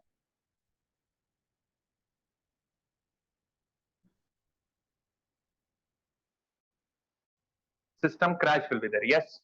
Please understand carefully in Java application how it works, because this is what is the important point. If you want to understand anything about exception handling, you should know all this point. Getting my point? So normally you are trying to execute one program, it will start. Here you have written thousands of lines, how it will work, line by line by line by line, it will try to execute it. First, what will happen? Connection will get established. It will execute. There is no problem. Connection got terminated. Yes. Here, you are trying to execute again. There is another Java program. Connection got established. Here there are thousands of lines that you have written. Now, while you are executing some line, one exception got occurred. Whenever there is an exception that got occurred, what will happen? Immediately, control will stop executing that program and it will go out of the program. Going out of the program, where will it go? It will go towards RTS. RTS means what? Runtime system. Have you heard of this term, runtime system? In your architecture, it should have been explained. It will be at the bottom of your, architecture. So normally, what does it mean? Whenever exception occurs, normally what is going to happen? The control will leave the particular program there and then itself, and immediately it will go out of the program. Where it will go? It will go to runtime system. Once it reaches runtime system, next what will happen? Okay, while it is reaching runtime system, what it will do? What it will do? One exception occurred, right? It will first prepare one exception report. Okay, whenever there is some problem, kidney stone you got, or otherwise kidney transplantation has to occur. What they will do? First, they will prepare one report of what are all the problems that you have. Am I right? In a similar way, here one exception occurred, because of which what it will do? It will create one exception report. Who will prepare? The method inside which exception occurred. Getting my point? The method inside which exception occurred, that method only. Assume that exception occurred in main method. Then who will prepare that report? Main method. Assume that exception occurred in add method. Then who will prepare that report? Add method. In whichever method exception occurred, that method only. Definitely in one method only it will occur, right? Is there any possibility that only inside a class it will occur, outside the method? For declaration of variables, exception never occurs. If exception has to occur, when it will occur? Where it will occur? Inside a method for sure. Yes or no? So now inside one method exception occurred, because of which one exception report has been created. Getting my point? Now, please remember, whenever exception occurs, what will happen? First, in whichever method exception occurred, that method will create one exception report. Using that exception report, it will create one exception object. Getting my point? Ultimately, Java is object-oriented programming language. Am I right? If it is object-oriented programming language, anything and everything you deal with should be a object. Am I right? Here it prepared one exception report. Can you give that exception report only to someone? No. Getting my point? So what it will do? Using that exception report, it will create one exception object. Getting my point? You got the information, in your X-ray scanning or some scanning, you got the report. But directly will they give that report and leave it? No. Accordingly, they will prepare one diagnosis report. Yes or no? What is the problem? Where exactly problem is? How it can be resolved? what exactly should be the resolution. Am I right? Yes or no? How soon you should go for that resolution. Am I right? In a similar way here also, first what will happen? Assume that in line number 72 exception occurred. There itself it will stop. It will not even go to line number 73. In line number 72 itself, what it will do? That particular method means add method में exception occur हुआ तो add method, main method में exception occur हुआ तो main method, division method में exception occur हुआ तो division method. That will prepare one exception report, and using that exception report, it will create one exception object, and that exception object will be handed over to who? RTS. Exception object has been handed over to RTS. Getting my point? But will there be any reference pointing to that object? No. Only one object is created and I have given it to you. There is no reference. Reference means I believe all of you understood. Dog type D1 equal to new dog. New dog is object creation. Only object is created. Is it compulsory to put a reference to it? Not really. If you don't want to put any reference, don't put. Sir, I want to create only object. Can I create? Yes, you can create. Just write new dog. Okay, it will work. But can I use it again and again? No.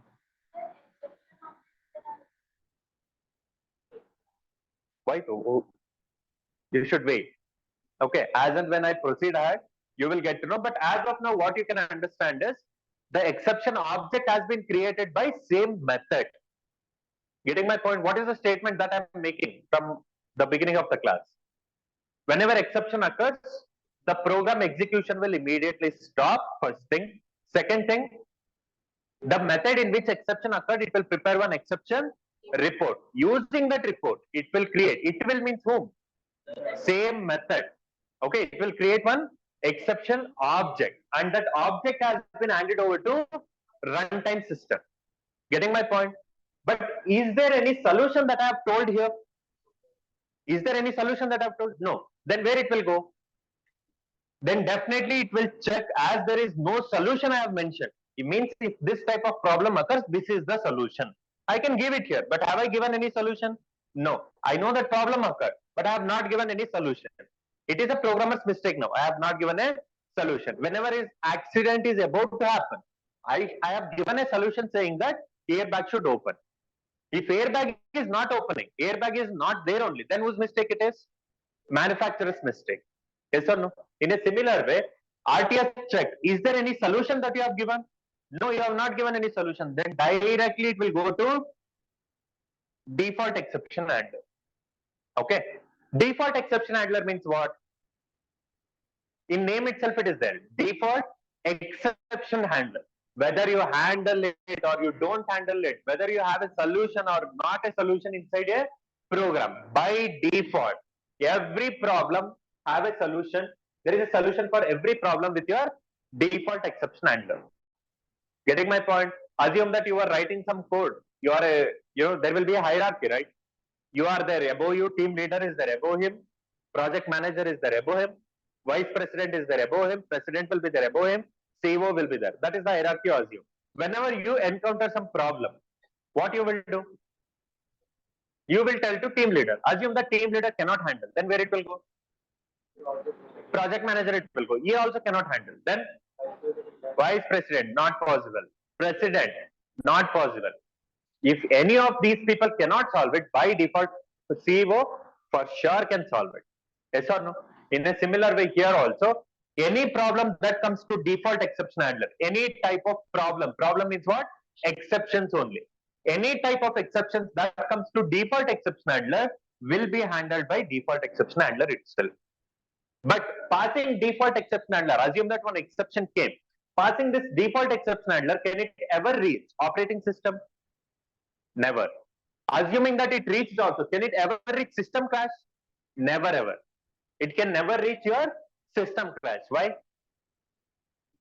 Every type of exception for sure will be solved by default exception handler for sure. Getting my point?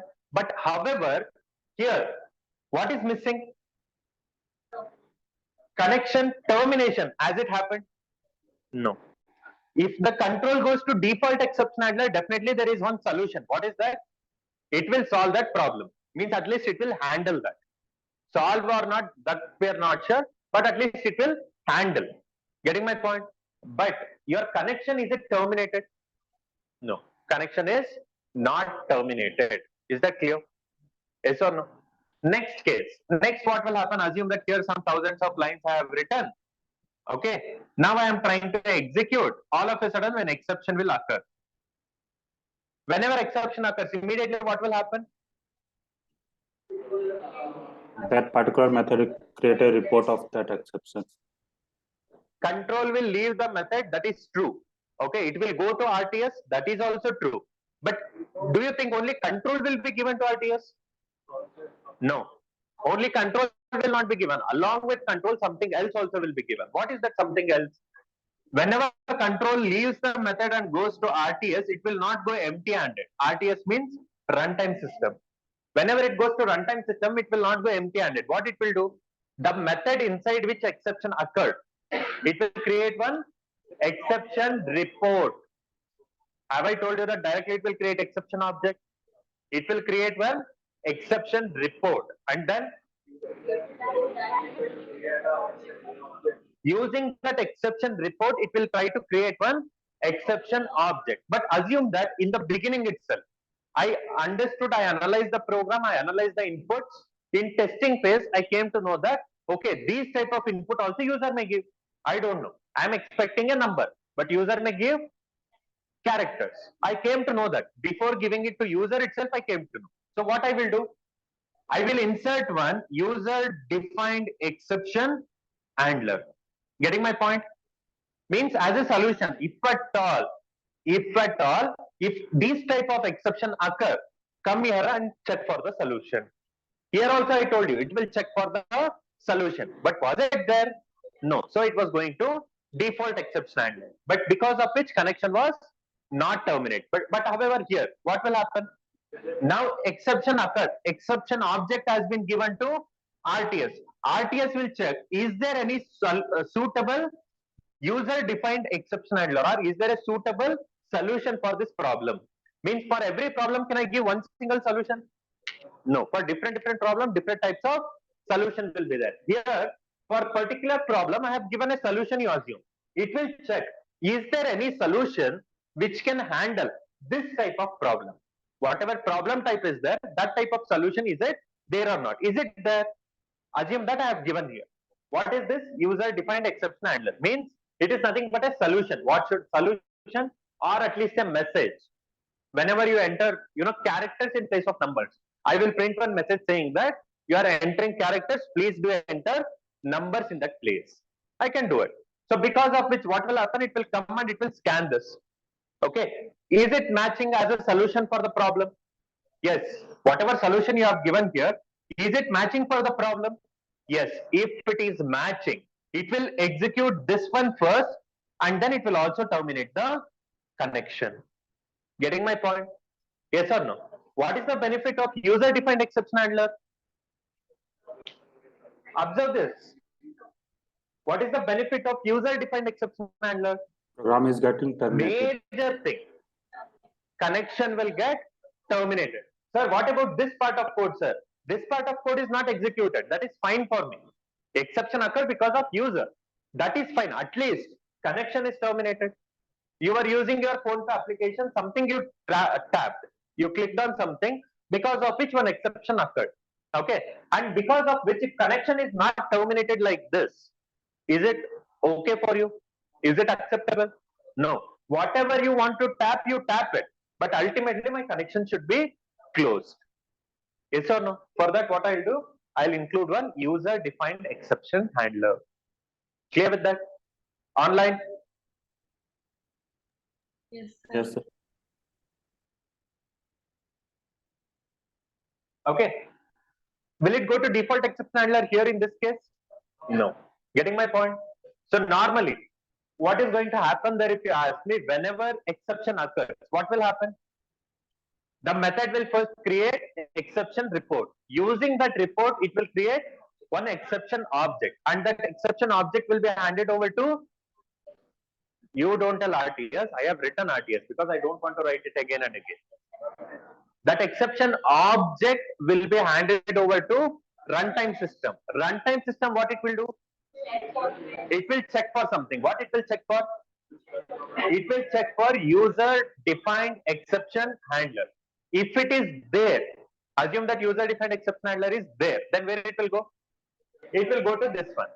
Assume that user-defined exception handler is not there, then where it will go? It will go to default exception handler. Is that clear? And we call your Java so much safe, secure, robust, all these things. Why? If you observe the difference, okay, here majority of the times there is a chances of system crash. But in that, is there any day where you will reach system crash? Never, never, ever. Am I right? Clear with the point or not? Even I'll show that in program. However, what is the benefit of default exception handler?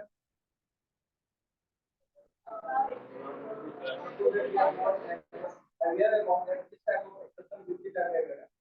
So when we use the default exception handler, it has the knowledge about all the type of exceptions which are able to handle. In simple words, answer is right. In simple words, what I want to tell you is what is the benefit of default exception handler? If you ask me, it will handle every type of problem. At least we are not reaching system crash. Getting my point? What is the benefit? It will handle every type of exception that came in. Getting my point? But what is the disadvantage? Connection will not be terminated if it goes for default exception handler. In a similar way, now I come towards user-defined exception handler. What is the benefit of user-defined exception handler?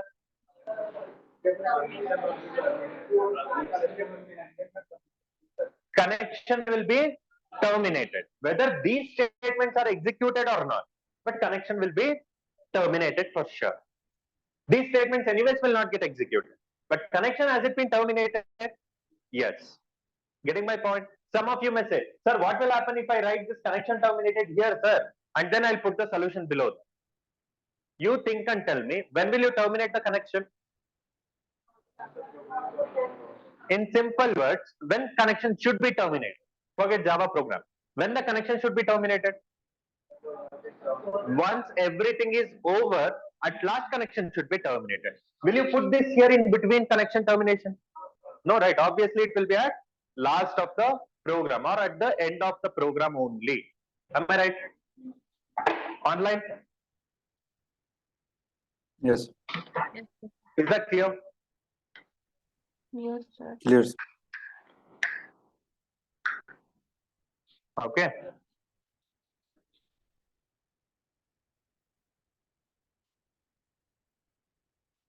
Any doubt? Till now, any doubt? Because still, have we gone in depth about concepts? Still no. Still, there are few things which all of you should know. So please wait. Hmm. So it's happened before the connection. Hmm. So before the connection, now pattern or default pattern. Or before the connection, not the object is object is Why? Second time, same question.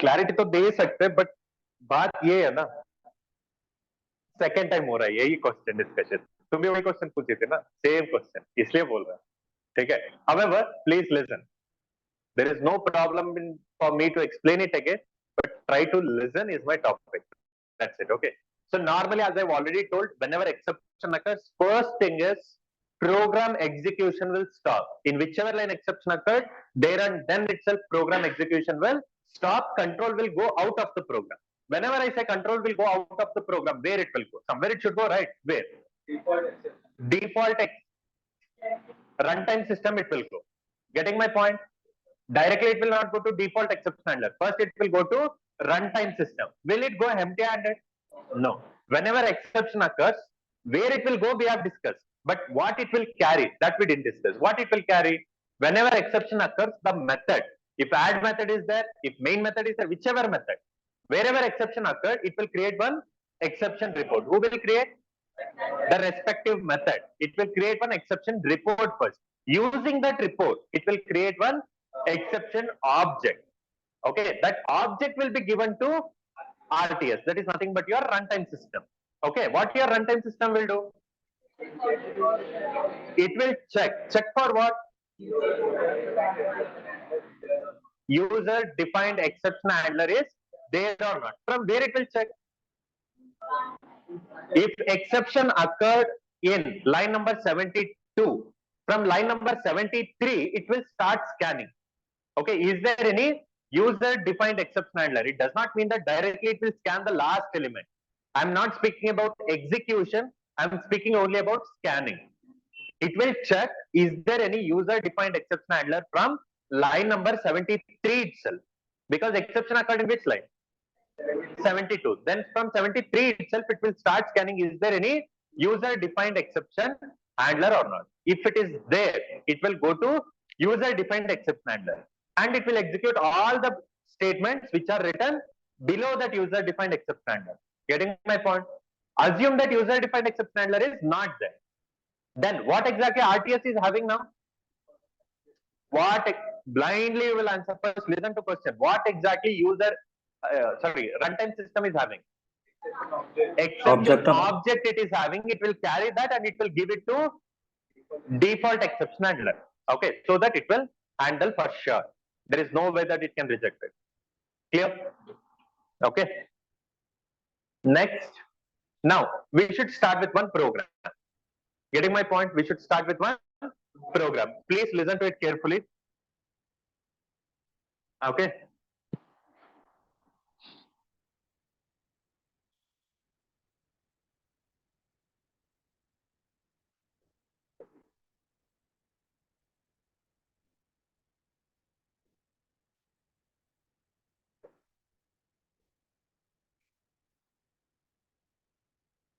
How can I write this?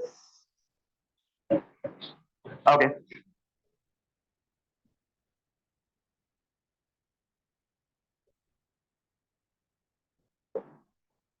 Here, please listen. System.out.print. First, what I will do? Connection.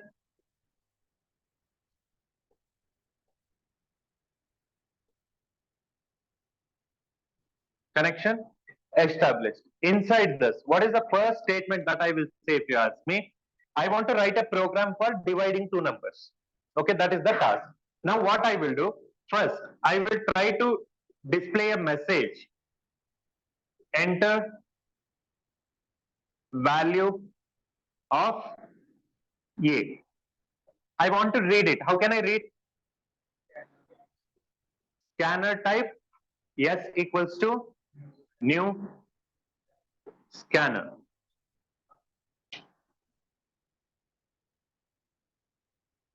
System dot in. Next what? S dot next in. Here I will A. Next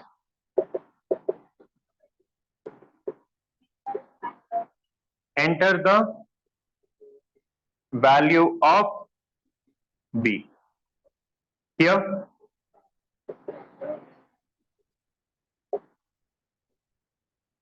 next in, and I will store it in integer type B, and then integer type C equals to A by B. System dot out dot print C, and then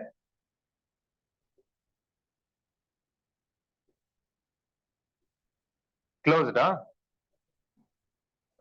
Connection.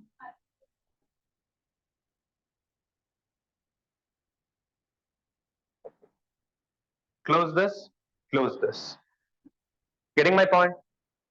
Yes or no? Now, what is going to happen? Normally, what will happen? Here. First, this is your which segment? Okay, this is your stack segment. Okay. Now, inside this, first, what will come? This is your nothing but activation record of your main method. Yes. Inside this, multiple statements will be there. Okay. From top, I'll start executing. What is at the top of main method? I mean, inside this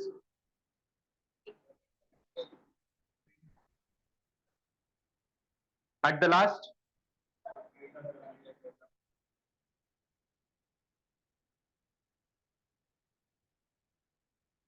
connection terminated. Now, statement by statement, as it is on top of the stack, the control will enter inside and it will try to execute statement by statement. Connection established is your first output that you will get. Yes or no?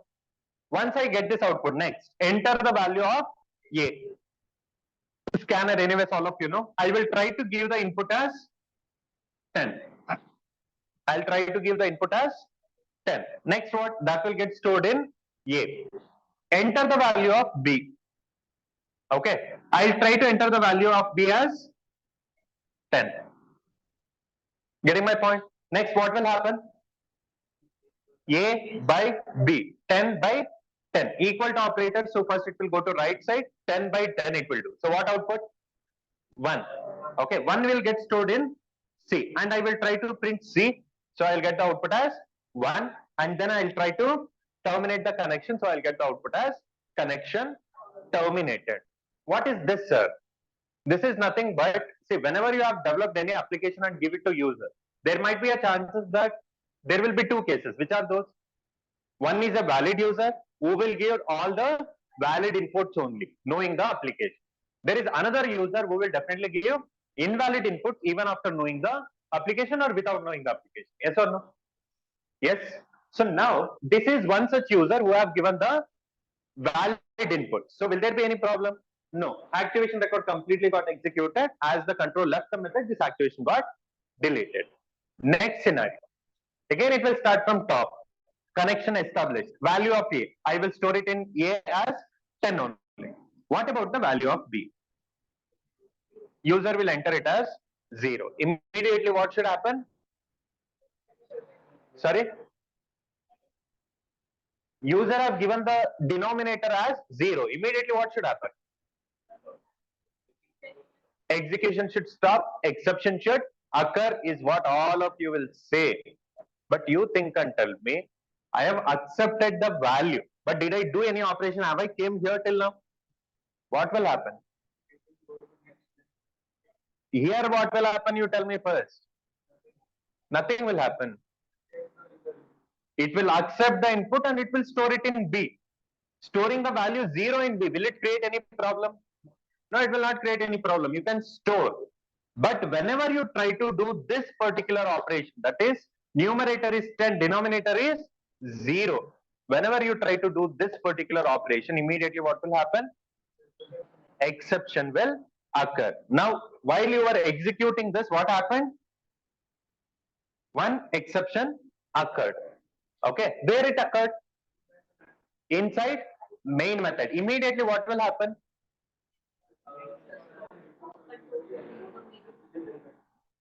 Execution of program will stop and control will go out of the program. Whenever you say it will go out of the program, where will it go? Where will it go? It will go to RTS. But will it go empty-handed? Control stopped. Control went out of the program. In which line? In this particular line. Exception occurred here. One exception occurred because of which control went out of the program. But will it go empty-handed? No. What will it carry along?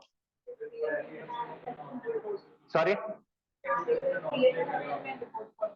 The method inside which exception occurred? Think and tell me in which one?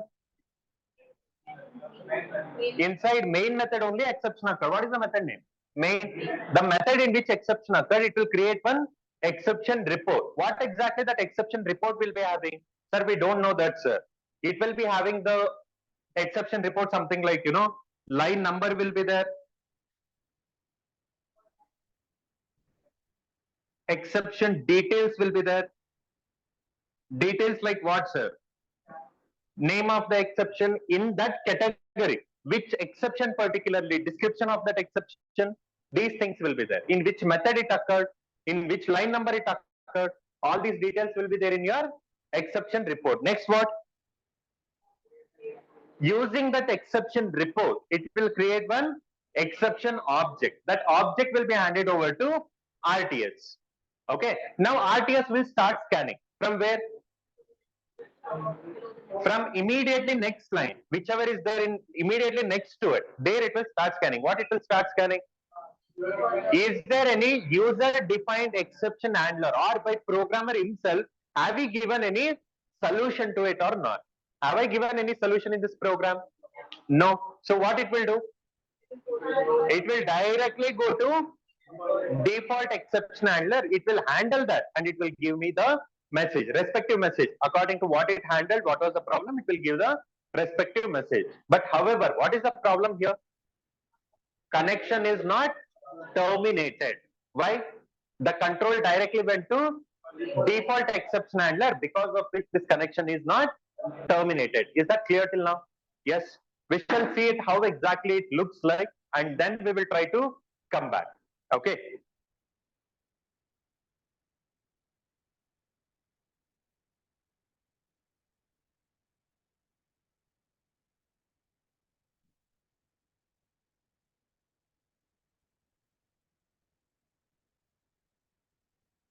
Is the screen visible?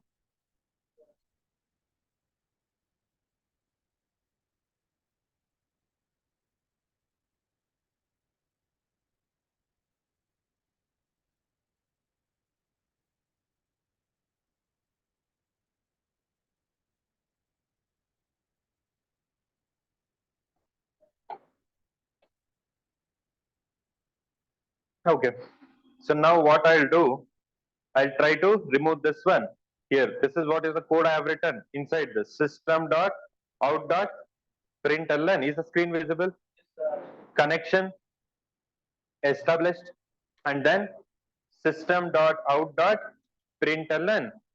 Here, enter the value of A, and then scanner type scan equals to new scanner of system.in, and then scan dot next in, and then integer type A, and then system.out.println. Enter the value of P, and then scan dot next in, and then integer type B equals to, and then integer type C equals to A divided by P, and then system.out.println C. System.out.println connection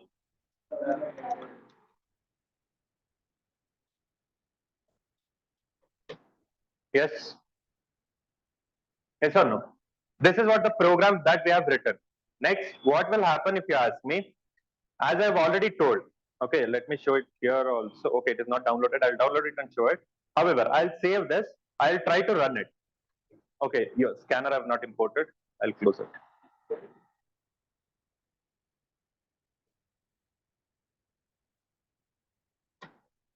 Compile it. Here, if you observe, no error. Try to run it. Whenever you are running, I will give the numerator A as 10. It is asking for B. I'll give the input as 10 only, or 5, whatever it is. Whatever you want to give, 10 I'll give. Okay, will there be any problem? No, because he is a valid user, he is giving only valid input. There may be a chances that user will give valid input only. So there is no problem. It is giving 1 as the output, and if you observe, connection terminated is also there, connection established is also there. Okay, later what I'll do, okay, I'll try to run it again. Connection established, value of A, 10. But denominator, user don't know, he should not give denominator as 0. Because of user's mistake, he will give 0 as the input. Immediately what will happen? If you can see, line number, yes, line number is 12. In which class or in which file? Demo1.java is the file name. In line number 12, I got a exception. In which method? In one class, I can have multiple methods also. Am I right? In one particular class or one particular file, I can have multiple methods. In which particular method you got an exception? In demo1 class, there is one method called main dot. I believe all of you can understand. Okay, inside demo1 class, there is a method called main. That is the reason demo1 dot main is there. Okay, the inside demo one class, main method is there, in that exception occurred. And which is the exception? It is saying exception in thread main. What is this thread main? As of now, don't worry, because later you will get to know. Okay, but however, here, what is the exception that occurred? Something related to arithmetic exception. If you can say arithmetic exception is what it is saying. Description, if you want to know, what is the description? You are trying to divide it by 0. This is how your exception report will look like. Getting my point? Sir, you told so much of process where it is happening, sir. It is happening. What is happening? That this method, this main method, here, if you can see in main method only it occurred. Yes or no? In main method, there was one exception because of which your main method only prepared one exception report, and using that it has prepared one exception object. That object has been handed over to RTS also. RTS scanned our program also from line number which one? From line number 12 only. From line number 13, it scanned, is there any user defined exception handler? Is it there? Have I given any user defined exception handler? No. Because of which it directly went for default exception handler. Who went? Who gave that? RTS carried it and gave it to default exception handler. Anyways, default exception handler can handle anything and everything. So it handled it and you got the output here. Is that clear? Okay. So, however, here what is the problem? Connection is not terminated. And if you observe, it is scolding in such a way, such a lengthier scoldings you are getting. Yes or no? I mean, it is giving report in such a way, detailed description it will give. Is your assume that if you are a user, if you are dealing with ATM machine, whenever you give ABCD in place of 1, 2, 3, 4, should they give something like this? Whatever output you are getting here, will your ATM machine display the same way? What it will display? Please enter numbers or please enter valid input. Something like that it will give. Will they give it like this? Line number, which problem it is occurring, where it is occurring? Will they give all those details? No. Okay. However, if I try to include what?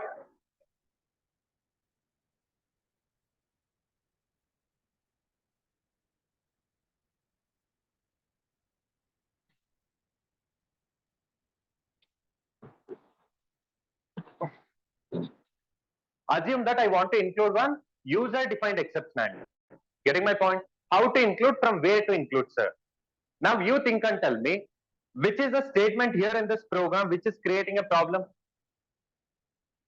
Which is the statement in this particular program Division. is creating an exception? Division statement. Statement, if I ask exactly, don't tell me the operation. Int c is equal Don't you to a think divided line by number b. 12, or here if I have to be specific, integer c equal to a by b. Don't tell me that, sir, integer b equal to s dot next int. No, that is not going to create any problem. Here, what is creating problem? This line. Am I right? Ultimately, if you are a developer, you will know in which particular line exception may occur. At least in this case, you know, right? In some cases, you will not get to know also. In this particular case, user may give some wrong input. We will never get to know sometimes. That is different scenario. How to deal that later we will see. As of now, in this particular scenario, what I can tell you, ultimately you know that in this line only you are facing some problem. Or if you are going to face, मतलब future में कभी face कर सकते तो बस यही एक line में face करोगे. बाकी लाइन में कभी problem आएगा कुछ? कोई problem नहीं आएगा. But only in this particular line there is a chances of you meeting with exception. Am I right? Krishna, mute. Getting it? Only in this particular line you will encounter it. So now what we should do as a solution? In whichever line you feel that you are going to encounter with an exception, write all those statements inside your try block. Getting my point? In whichever statement you feel that you are going to encounter an exception, write that particular statement inside your try block. And then what? Also you should mention the solution, right? Solution also you should mention. Solution where we should mention? Catch block. Okay. And here, what also you should write, if you ask me, you should also write inside catch block exception type E. You should also write exception type E. And what I should write here? For this type of problem, means whenever a problem occurs here, what should be the message that I should give for a user? Because in between some code has been skipped, the operation will not be successful. However, whenever operation is not successful, what was the problem that occurred? As a message, you should convey it, right? Whenever you enter some ABCD in place of 1, 2, 3, 4 in your ATM machine, don't you think they will give one proper suitable message? Yes or no? By looking at that, you will understand. In a similar way, here also you should do the same. Here you should give one proper message. What was the problem that occurred here? Why exactly it went to here? That proper message you should give. What message I'll give? How to write it here, sir? In our program, how to write it? I thought to leave some space, but I didn't leave. It's okay. Here, what I should do in which particular line? Write it inside try. This one line. However, you can write only this particular line. But if I write this complete, starting from here, if I write it completely starting from here till here, any problem? No problem as such. Yes or no? Anyway, in this, if you get exception, it will go there. Yes. So what I can do now, I told that wherever problem will occur, those statements I have enclosed it within try. Next what? As a solution, one message also I should give, right? That also I should write. Where I'll write? I will write it inside catch block. Exception type E. Be careful with respect to this. I will discuss something related to this when I am executing it. But as of now, be careful with respect to this. Okay, inside this, what I'll say? Please enter valid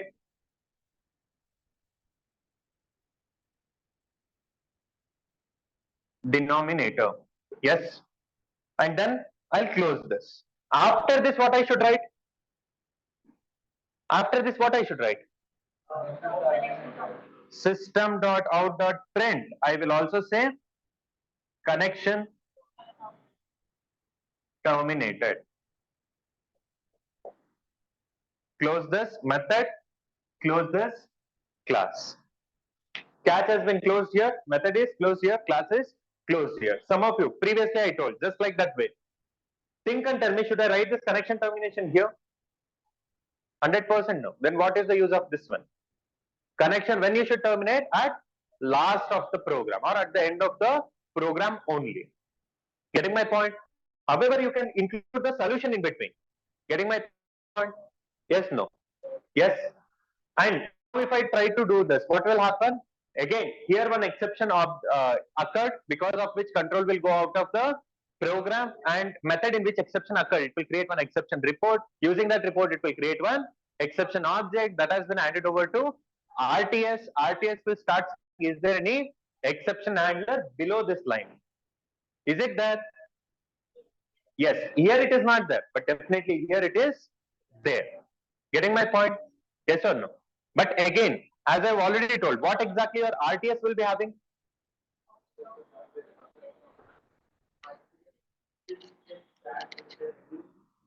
RTS, what it will be having? It will be having exception object. Okay, that much you keep it in your mind. Again, I'll come back.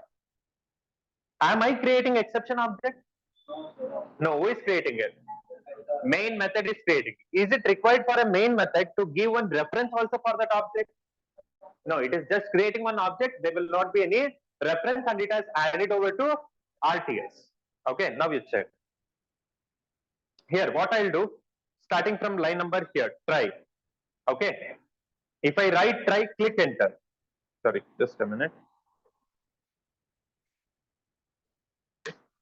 By default, this will come. Okay. So now what I'll do, starting from here till here, I'll cut it and I'll paste it inside try. Okay. And here I have told you exception type E, system.out.println. Please enter valid denominator. Okay. And then this one, connection terminated. Anyways, I wanted. Yes. Now I'll save it, compile it.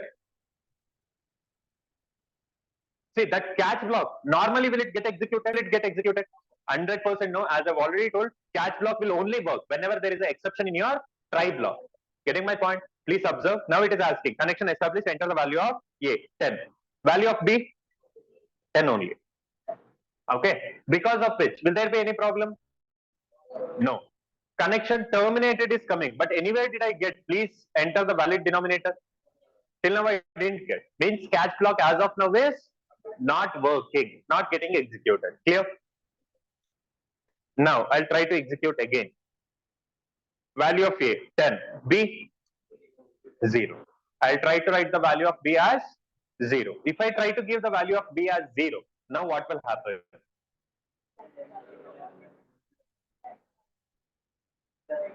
Now exception occurred in line number, some line, 12th line number. Now it went to RTS. RTS along with giving the control to RTS, it will also scan. Is there any user defined exception handler? Sorry, method will create one exception report using that one exception object that will be handed over to RTS. What RTS will do? It will check for user defined exception handler. Is it there? It is there. As it is there, what it will do? The control will be given to user defined exception handler. Sir, how can it give control to user defined exception handler? Sir, I'll show that. However, just observe what I'm getting. Please enter valid denominator as well as connection terminated. Whatever statements you write below your user defined exception handler, that will get executed. Is that clear? However, now the question is how exactly your RTS will give the control to here only. How exactly your RTS will give the control to line number 17 only? If you remember, as I've already told, here exception is an inbuilt class. If you can observe, what I have created here, I have created exception reference. Have I created exception object? No. Where I have created? Someone, have I created? I have not created. What I have created there? I have just created exception reference. Why? Do you remember input no output program? Types of methods. Input but no output. What we were doing? We were passing the values 10 and 20. That was getting stored somewhere inside a add method. There was variables called x, y. In that it was getting stored. Same way here, what RTS will do? RTS will give you one exception object. That object, it will match whatever object you are getting. For that also one type will be there.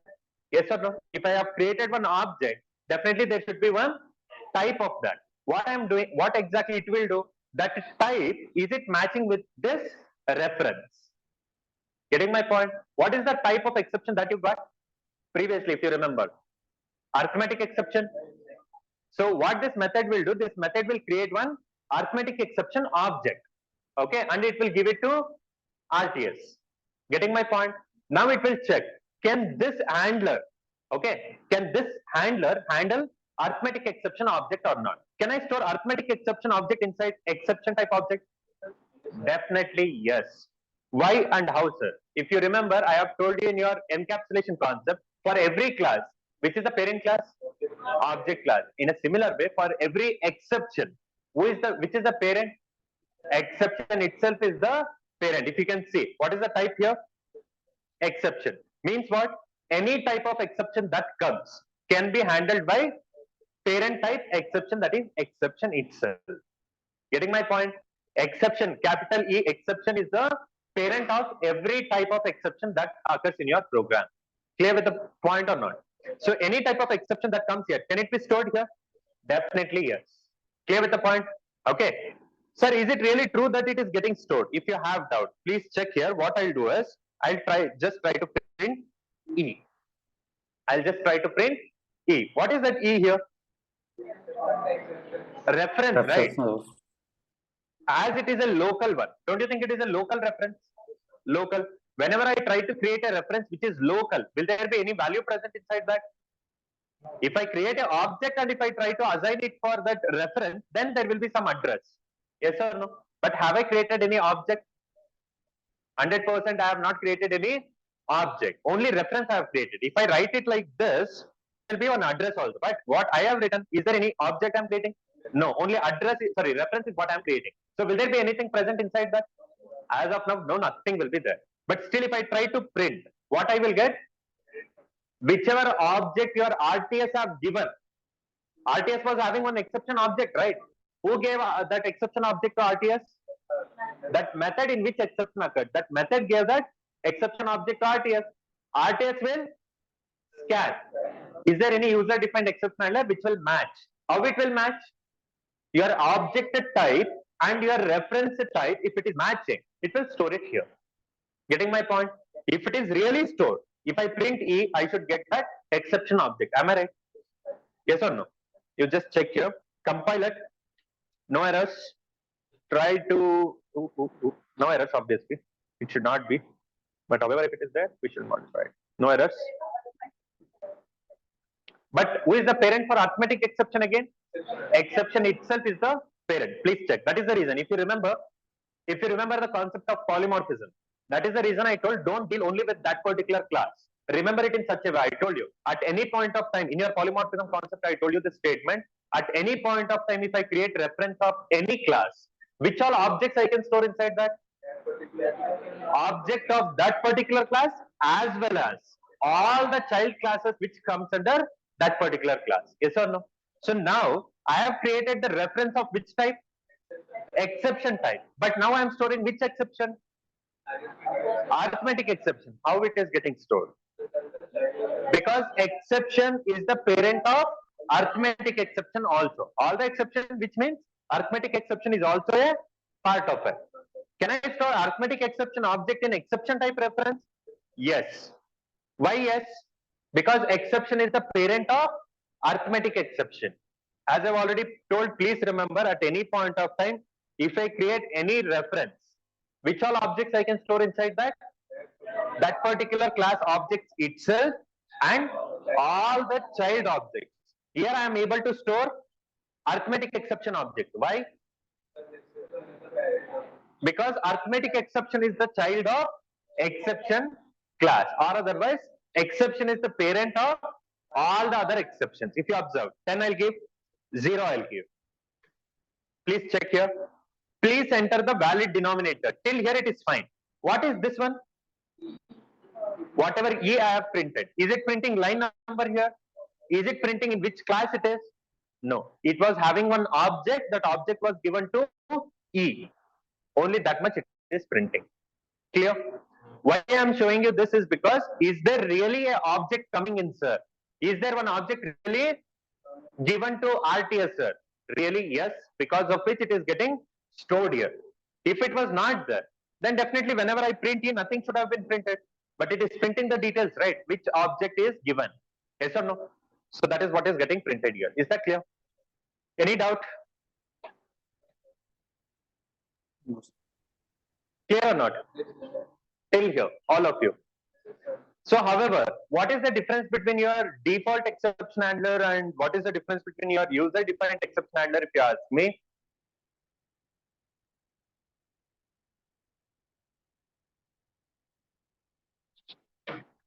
So, if you ask me what is the difference between your user-defined exception handler and default exception handler? One simple example again, one real-time example I just want to take, which is that real-time example, if you ask me, I believe all of you have seen Slum. Slum, all of you have seen? At least once in your lifetime. Assume that in your slum you are passing by. You want to come to VGS, but you are passing through some slum area. Assume that two ladies are fighting. Assume. Okay. What I'm trying to say is, if you stand there, that in a slum, two ladies are fighting for something, some reason. If you stand there for 2 minutes, okay, don't you think clearly you will understand what is the purpose, why that fight is happening? Yes or no? Normally, if you stand there for 2 minutes, you will understand clearly why that fight is happening there. Am I right? In a similar way, assume that you will go to coffee shop. Okay, you will go to some coffee shop. You sit there. In front of you, you ordered one coffee. In front of you, there is one couple who is fighting. Okay, and unfortunately, boy is there who is continuously asking for sorry, for forgiving. Example. Okay, example.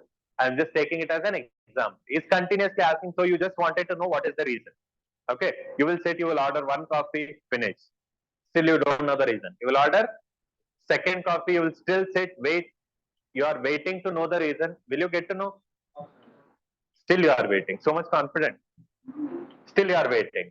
Again you will do order third coffee. Still you are waiting. Will you get to know? No. At last, what should happen? They will leave. Okay, but problem is it resolved? Did you get to know the solution at least, or why exactly they were fighting? Did you at least get to know? 100% you didn't get to know. Yes or no? Your default exception handler is like your slum fight.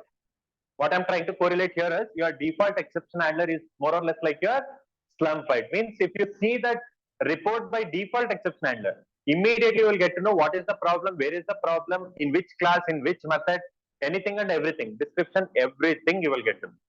But your user defined exception handler is like your copy defined. Okay, in which even if you sit for one day, you will never know the reason. Means what? We are just saying enter the valid denominator. Assume that I will not give this much. Just to know, I will give only enter valid input.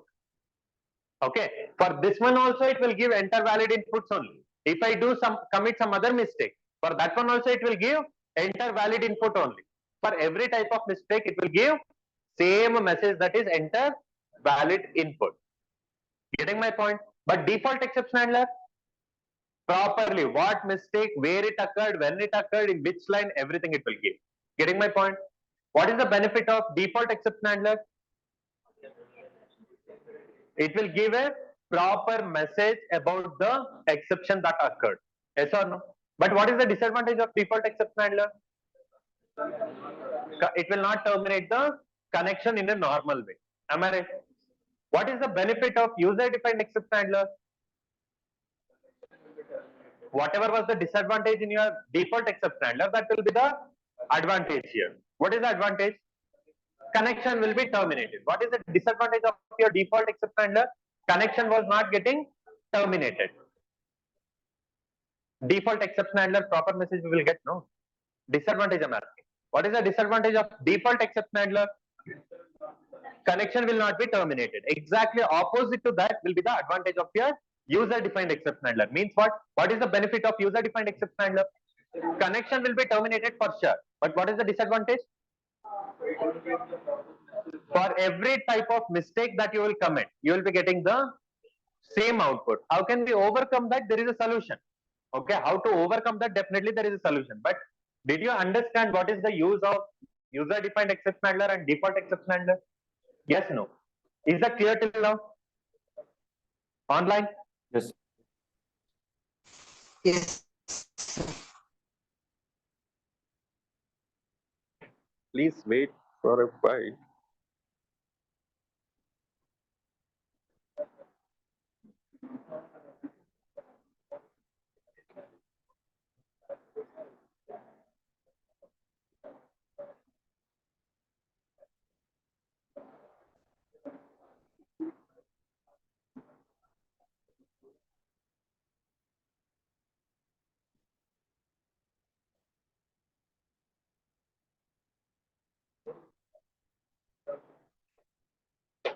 However, is this concept clear? Yes or no? Any doubt with respect to this? As I've already told, for every type of mistake, it will give the same solution. However, what is the, same message. What is the solution for that? Later we will discuss. As of now, I want to discuss one more concept. Okay, what is that concept all about? I will tell you, but till now, I believe all of you are clear with this. Any doubt with this? No?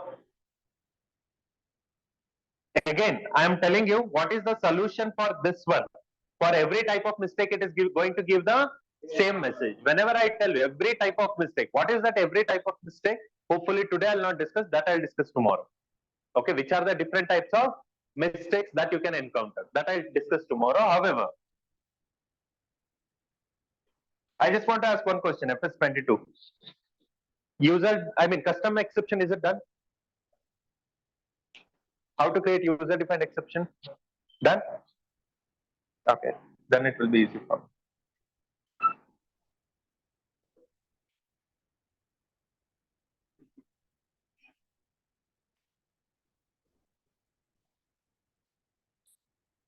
Discussion is all about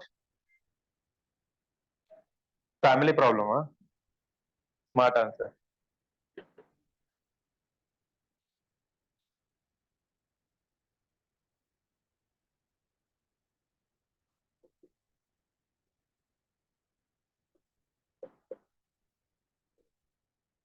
Can I start?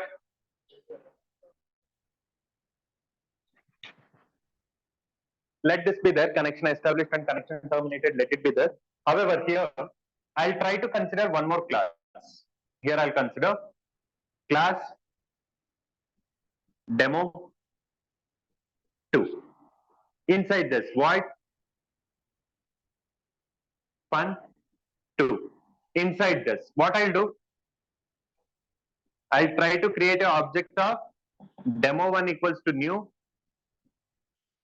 demo 1, and then I'll try to call d1 dot fun 1. Yes, this point is it clear? Next, what I'll do? Demo 3 void fun 3. Inside this, demo 2 type d2 equals to new demo 2 d2 dot display. Sorry, fun 2. Close it, and class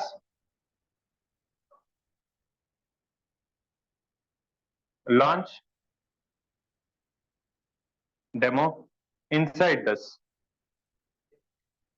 sorry, psvm. Is this done? नहीं हुआ तो good. However, here what I should write?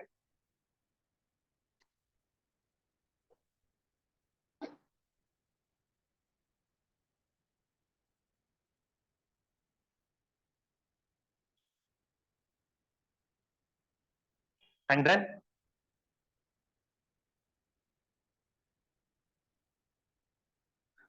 I try to write it like this. Getting my point? Yes or no? Now, how exactly the hierarchy will look like? How exactly the your stack segment will look like, or how exactly the structure will look like of your methods? From main method I'm calling fun3 method I'm calling, which is in demo 3. From fun3 method I'm calling fun2, which is present in demo 2. From fun2 I'm calling fun1, which is present in demo 1. Yes. So now if I have to write the activation records inside your stack segment, assume that this is your stack segment. This is your nothing but stack segment. Inside this, first what will be there? Very first thing will be your activation record of main. Anyways, below this, what all will be there? JVM. Default exception handler will be there. Below that, operating system will be there. Below that, system crash will be there. First thing what I have done is main method has been loaded on top of the stack. Who is on top of the stack now? Activation record of main method, because of which control will enter inside your creating an object. That all part I believe all of you know. I'm calling d3 dot fun3, because of which one activation record will be created for fun3. As this is on top of the stack, the control will enter inside fun3. Anyways, object creation, leave it. Now I am trying to call fun2, because of which here what will happen? One activation record will get created for fun2. Am I right? As this is on top of the stack, what will happen? The control will enter inside this fun2. This statement anyways leave. Fun1 I'm calling, because of which one more activation record at the top of the stack, which is that fun1. Okay. Now, as this method is on top of the stack, assume that it will start, it will enter inside and it will start executing. What is the first statement output I'll get? Connection established. Done. Next what? Enter the value of A. I will give 10. Enter the value of B. I'll give 10. Okay. It will try to store it in C. It will try to print C. It will try to say connection terminated as a in my output, and then control will leave this method and it will go where? From this one, all the statements are done. Then where it will go? Fun2. Here it will execute all the statements. Done. Only fun1 I should call. That is done. Next what? Fun3 it will go. Here only fun2 I wanted to call. Done. Next what? Main method. Here only I wanted to call fun3. That is also done. So all the activation records one by one will get deleted. According to what? LIFO. I believe all of you know. Last in, first out. Means whichever activation record got created at last. Which is that? Fun1. That got deleted first. Okay, this was removed first. Next this one, next this one, next this one. Now, however, assume that here I'll give 0 now. Same structure, first main, from here this one, from here this one, from here this one. Whenever this is getting executed, here I will give it as 0. Here I will give it as 0. Whenever exception occurred, what will happen?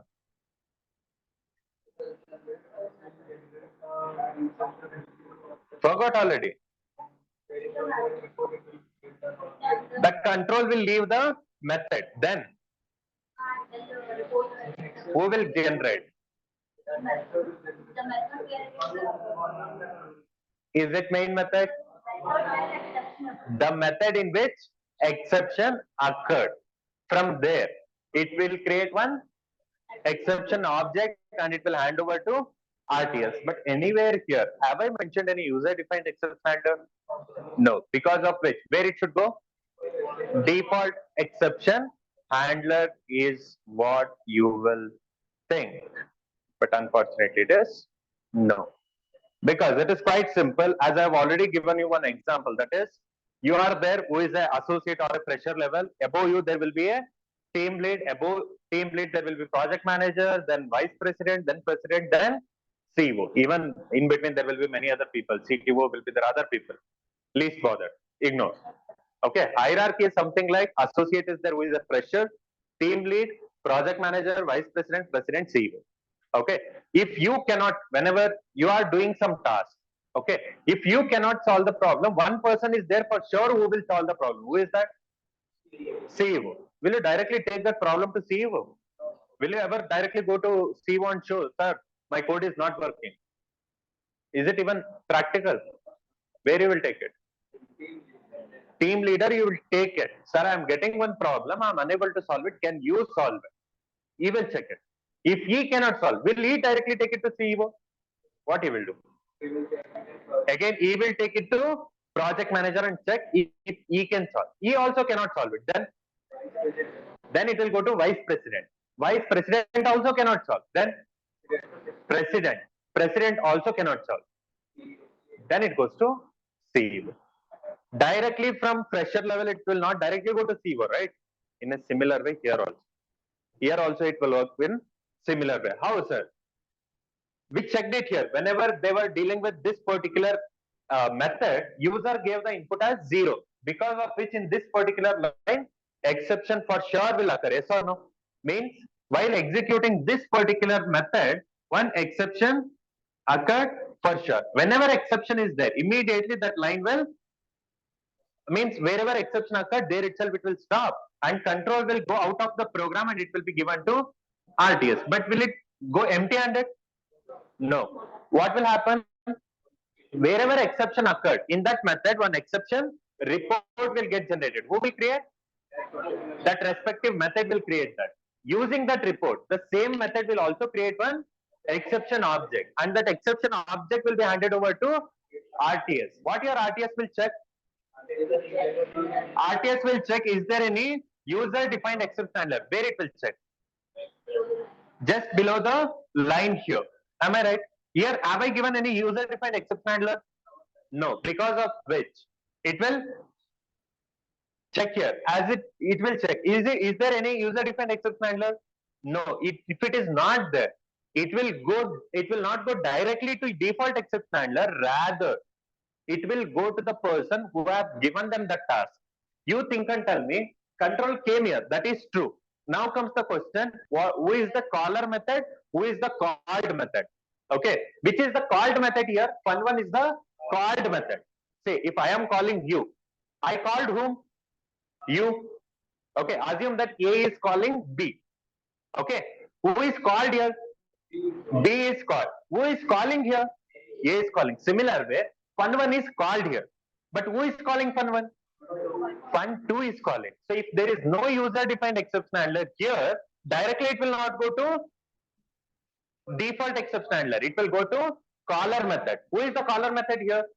Fun2. It will check here, is there any user defined exception handler here? Means here there is no UDEH. So where it will go? Directly it will not go to default exception handler. Rather it will go to here at least. Is there any user defined exception handler? No. So again it will go to here also there is no UDEH. So where it will go? Fun3 means again, who is the caller of Fun2? Fun3 is the caller of Fun2. Who is the called one there? Fun2 itself is the call. So it will come to here. Here at least have I given any user defined exception handler? No. So where it will go?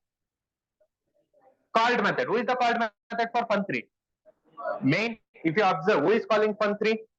Main. So it will come here. At least here, have I given any user defined exception handler? Assume that I have not given. No, U, D, E, and H. So where it will go? Now it will go to default exception handler. But assume, because both of them are showing one execution itself, assume what I'll do.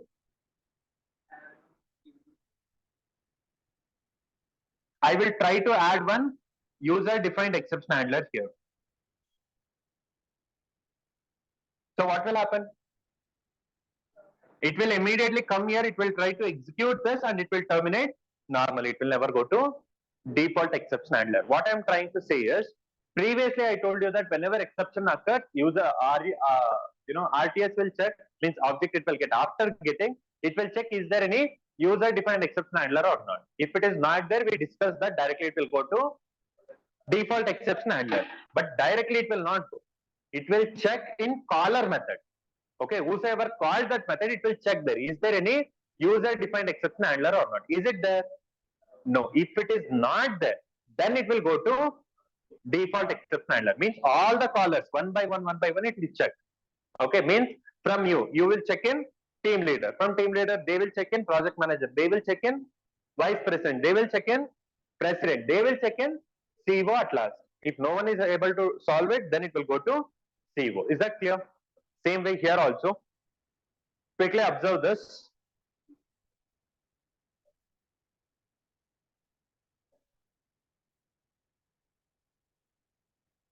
Whatever launch demo method class was there, that I have given it as demo1 you assume. Okay, launch demo is given as name demo1. Okay, however, to avoid the confusion, what I'll do, class demo A. Okay, void fun1. Class demo B. Inside this, void fun2. And then class demo C. And inside this, void fun3. Now what I want to do is, I want to cut this from here till here. Sir, what will happen if I give try catch in fun1 only, sir? Then only it will stop. Getting my point? But however, I don't want to give, so what I'll do, okay, and then got it? Here what I should do, demo A type D, A equals to new demo A. Yes. And then DA dot fun1. Am I right? Yes or no? In a similar way, here what I should do?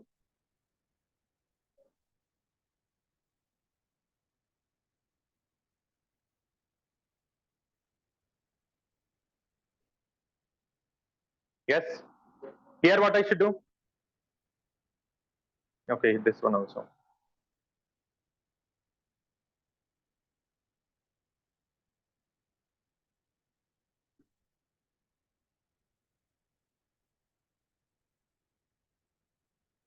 Yes. Yes or no? I have written this much. Please observe. Any errors? Hopefully no. No. Next, I'll try to execute it. Please check. Okay. 10 I'll give. 10 I'll give. Any issues? No, connection also has been terminated. Next, I'll try to run it again. 10 I'll give. 0 I'll give. Now, what will be the scenario you check? Have I included any default exception handler in this program? In this particular program, whatever I have typed, in that, is there any default exception anywhere? I mean, user-defined exception handler anywhere? No. If you observe, it is giving like this. What does it mean? In method main, okay, first, if you can observe in method main, some exception occurred, which is that arithmetic exception, that is divide by 0. Okay. If you want to read it from bottom to top, you should go. Okay, from bottom to top means what? First, it occurred at line number 39. Okay, first, sorry, no. This is demo here. Sorry, top to bottom only. This is top to bottom only. However, whatever the structure I have shown, according to that, if you observe, that is also top to bottom only. Creation will be bottom to top. Anyways, deletion will be top to bottom only. Here, if you observe, first it occurred in demo A class. Inside that there is one method called fun1 method. In that, which is the line number 13. In line number 13, it occurred. Did I handle it there? No. So it propagated to demo B, which is nothing but fun2 class, where in line number 23. There did I handle it? No. So it propagated to demo C in fun3, and line number is 31. At least there did I handle? No. So it propagated to demo 1 main method in line number 39. Is that clear? Okay. But however, if I give user defined exception handler here, how can I give it? Simple, just include try catch. Okay, this complete statement, I'll try to write it here, and then for catch, exception type e, and I'll simply say system.out.println. Enter. Sorry, simply I'll say invalid inputs. Now we observe. Okay, just a minute. Here, what I'll do in main, just to identify that, I have made the changes as invalid inputs in main. Okay, just observe. Run it. 10 I'll give, 0 I'll give. If you can observe, invalid inputs in main. Why? Why it is coming like this? Because it is checking, first checking in fun1 method. There it was not there. Then it was checking in fun2. There also it was not there. Then it was checking in fun3. There also it was not there. Then it was checking in main method. Was it there? Yes. Because of which there itself it stopped. Sir, why we didn't get those lengthier statements, sir? Previously, whatever we were getting. Those we were getting from whom? That lengthier statements, whatever we used to get, first it occurred in fun1, then it went to fun2, then it went to fun3, then it went to main method. Who was giving that? Default exception handler was giving that. But you think and tell me, in this particular scenario, did the control go till default exception handler? 100% it is no. It stopped at main method only. That is the reason I'm not getting those lengthier statements. At any point of time, it does not mean that you should add it in main method only. Anywhere in between, if you add also, anywhere in between, if you handle it using user defined exception handler also, it will stop there, and then itself it will never go to default exception handler. Is that clear? This is what we call it as propagation of exception. Is that clear? Online? Yes, sir. Yes, sir, clear. Okay, just a minute.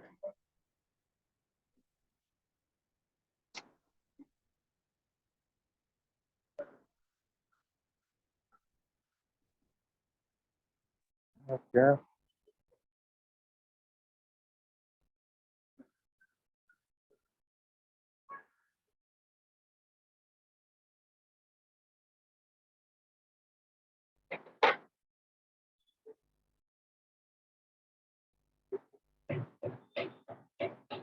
Just a minute.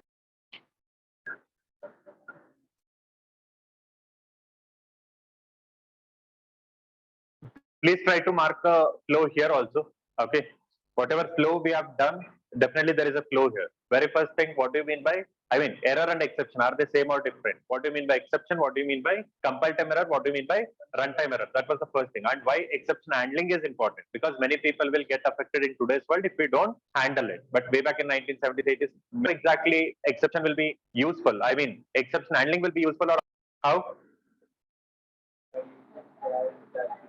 No, I'm speaking about the diagrams in your C and in Java. Default exception handler will be there, which will never allow the exception object to reach your system crash. That one. Here is it.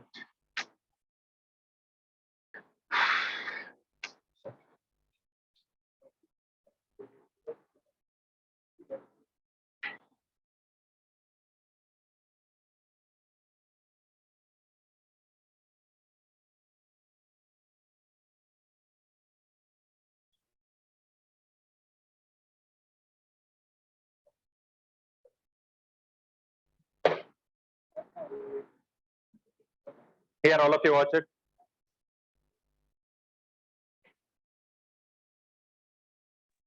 Your screen is not visible. I still have not shared. I know screen is not visible. Just a minute. It is getting downloaded. I mean, it is getting open.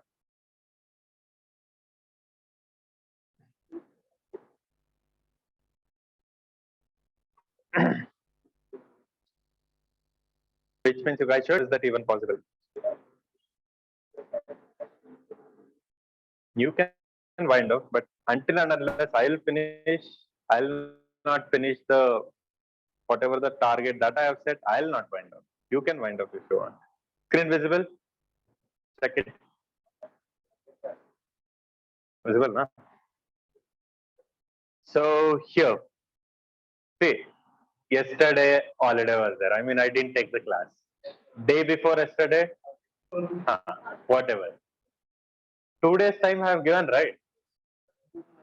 हमको भी लग रहा है तो, but ultimately time was told, right? Till 4 hours I'll take on Saturday, Sunday, so all of you already know. Then you should have had it before. 20 minutes break was also given. At least you should have some snacks. Okay. कुछ नहीं कहा तो मेरा गलती नहीं. I'll not take it as my responsibility. Error and exception, quickly. Are they same or different? Whatever I have started from, wherever I have started, same thing I have tried to portray it on PPT. Okay. Are they same or different? Different only. I have not given the answer there. However, you same thing. Don't think about what is this linking loader and all. I have considered C programming language here as an example. Okay. So output, 2 divisions I'll divide it, compilation time, other one is execution time, and I'll try to explain. I already have explained what is the compile time error, what do you mean by runtime error, and what do you mean by exception. Okay. Mistakes that occur during compile time due to faulty usage of language. Compile error, faulty logic in runtime or execution time, we call it as runtime error. In runtime or execution time, faulty inputs, we call it as exception. If you remember this division program, whatever I have written just now, whose mistake it was? User was giving the wrong input. It was user's mistake. Does it mean that we will not handle it? We should handle that also. We should analyze every type of mistake that user may commit. We should analyze it and we should handle it. Okay. Why exception handling is important? Same thing. Creation, compilation, execution. Here, same thing. Those all things should I execute or explain or what? Explain. Already done, right? Should I explain it again? So I was continuously going next slide. Internet, wait करते रहो जब तक खत्म नहीं हुआ हम पढ़ेंगे नहीं, ठीक है? Execution, here it will happen, and if you can see here, many people are getting affected because of which exception handling is important. And in the same way, this is what I've explained. If you don't handle it, it will go to operating system, and if it handles, that is great. But another case, if it does not handle, it will definitely reach system crash. But in Java, even if exception occurs, it will go to RTS, default exception handler. It will be able to handle anything and everything. Okay. However, on the other side, but here, what is the problem? Connection is not terminated. So what I will do here. Exception occurs, and I have given user-defined exception handler. Sorry, here one thing is missing. User-defined exception handler is there, present there, but it is not getting displayed in a sequence. Okay, it is there. I believe it is been added, But the sequence would have been missed, because of which it is not getting displayed, if I'm not wrong. Let me check once. If not, I should modify this. It will get closed now. Screen sharing will stop now. Okay, it got deleted, I guess. However, I'll add that, okay?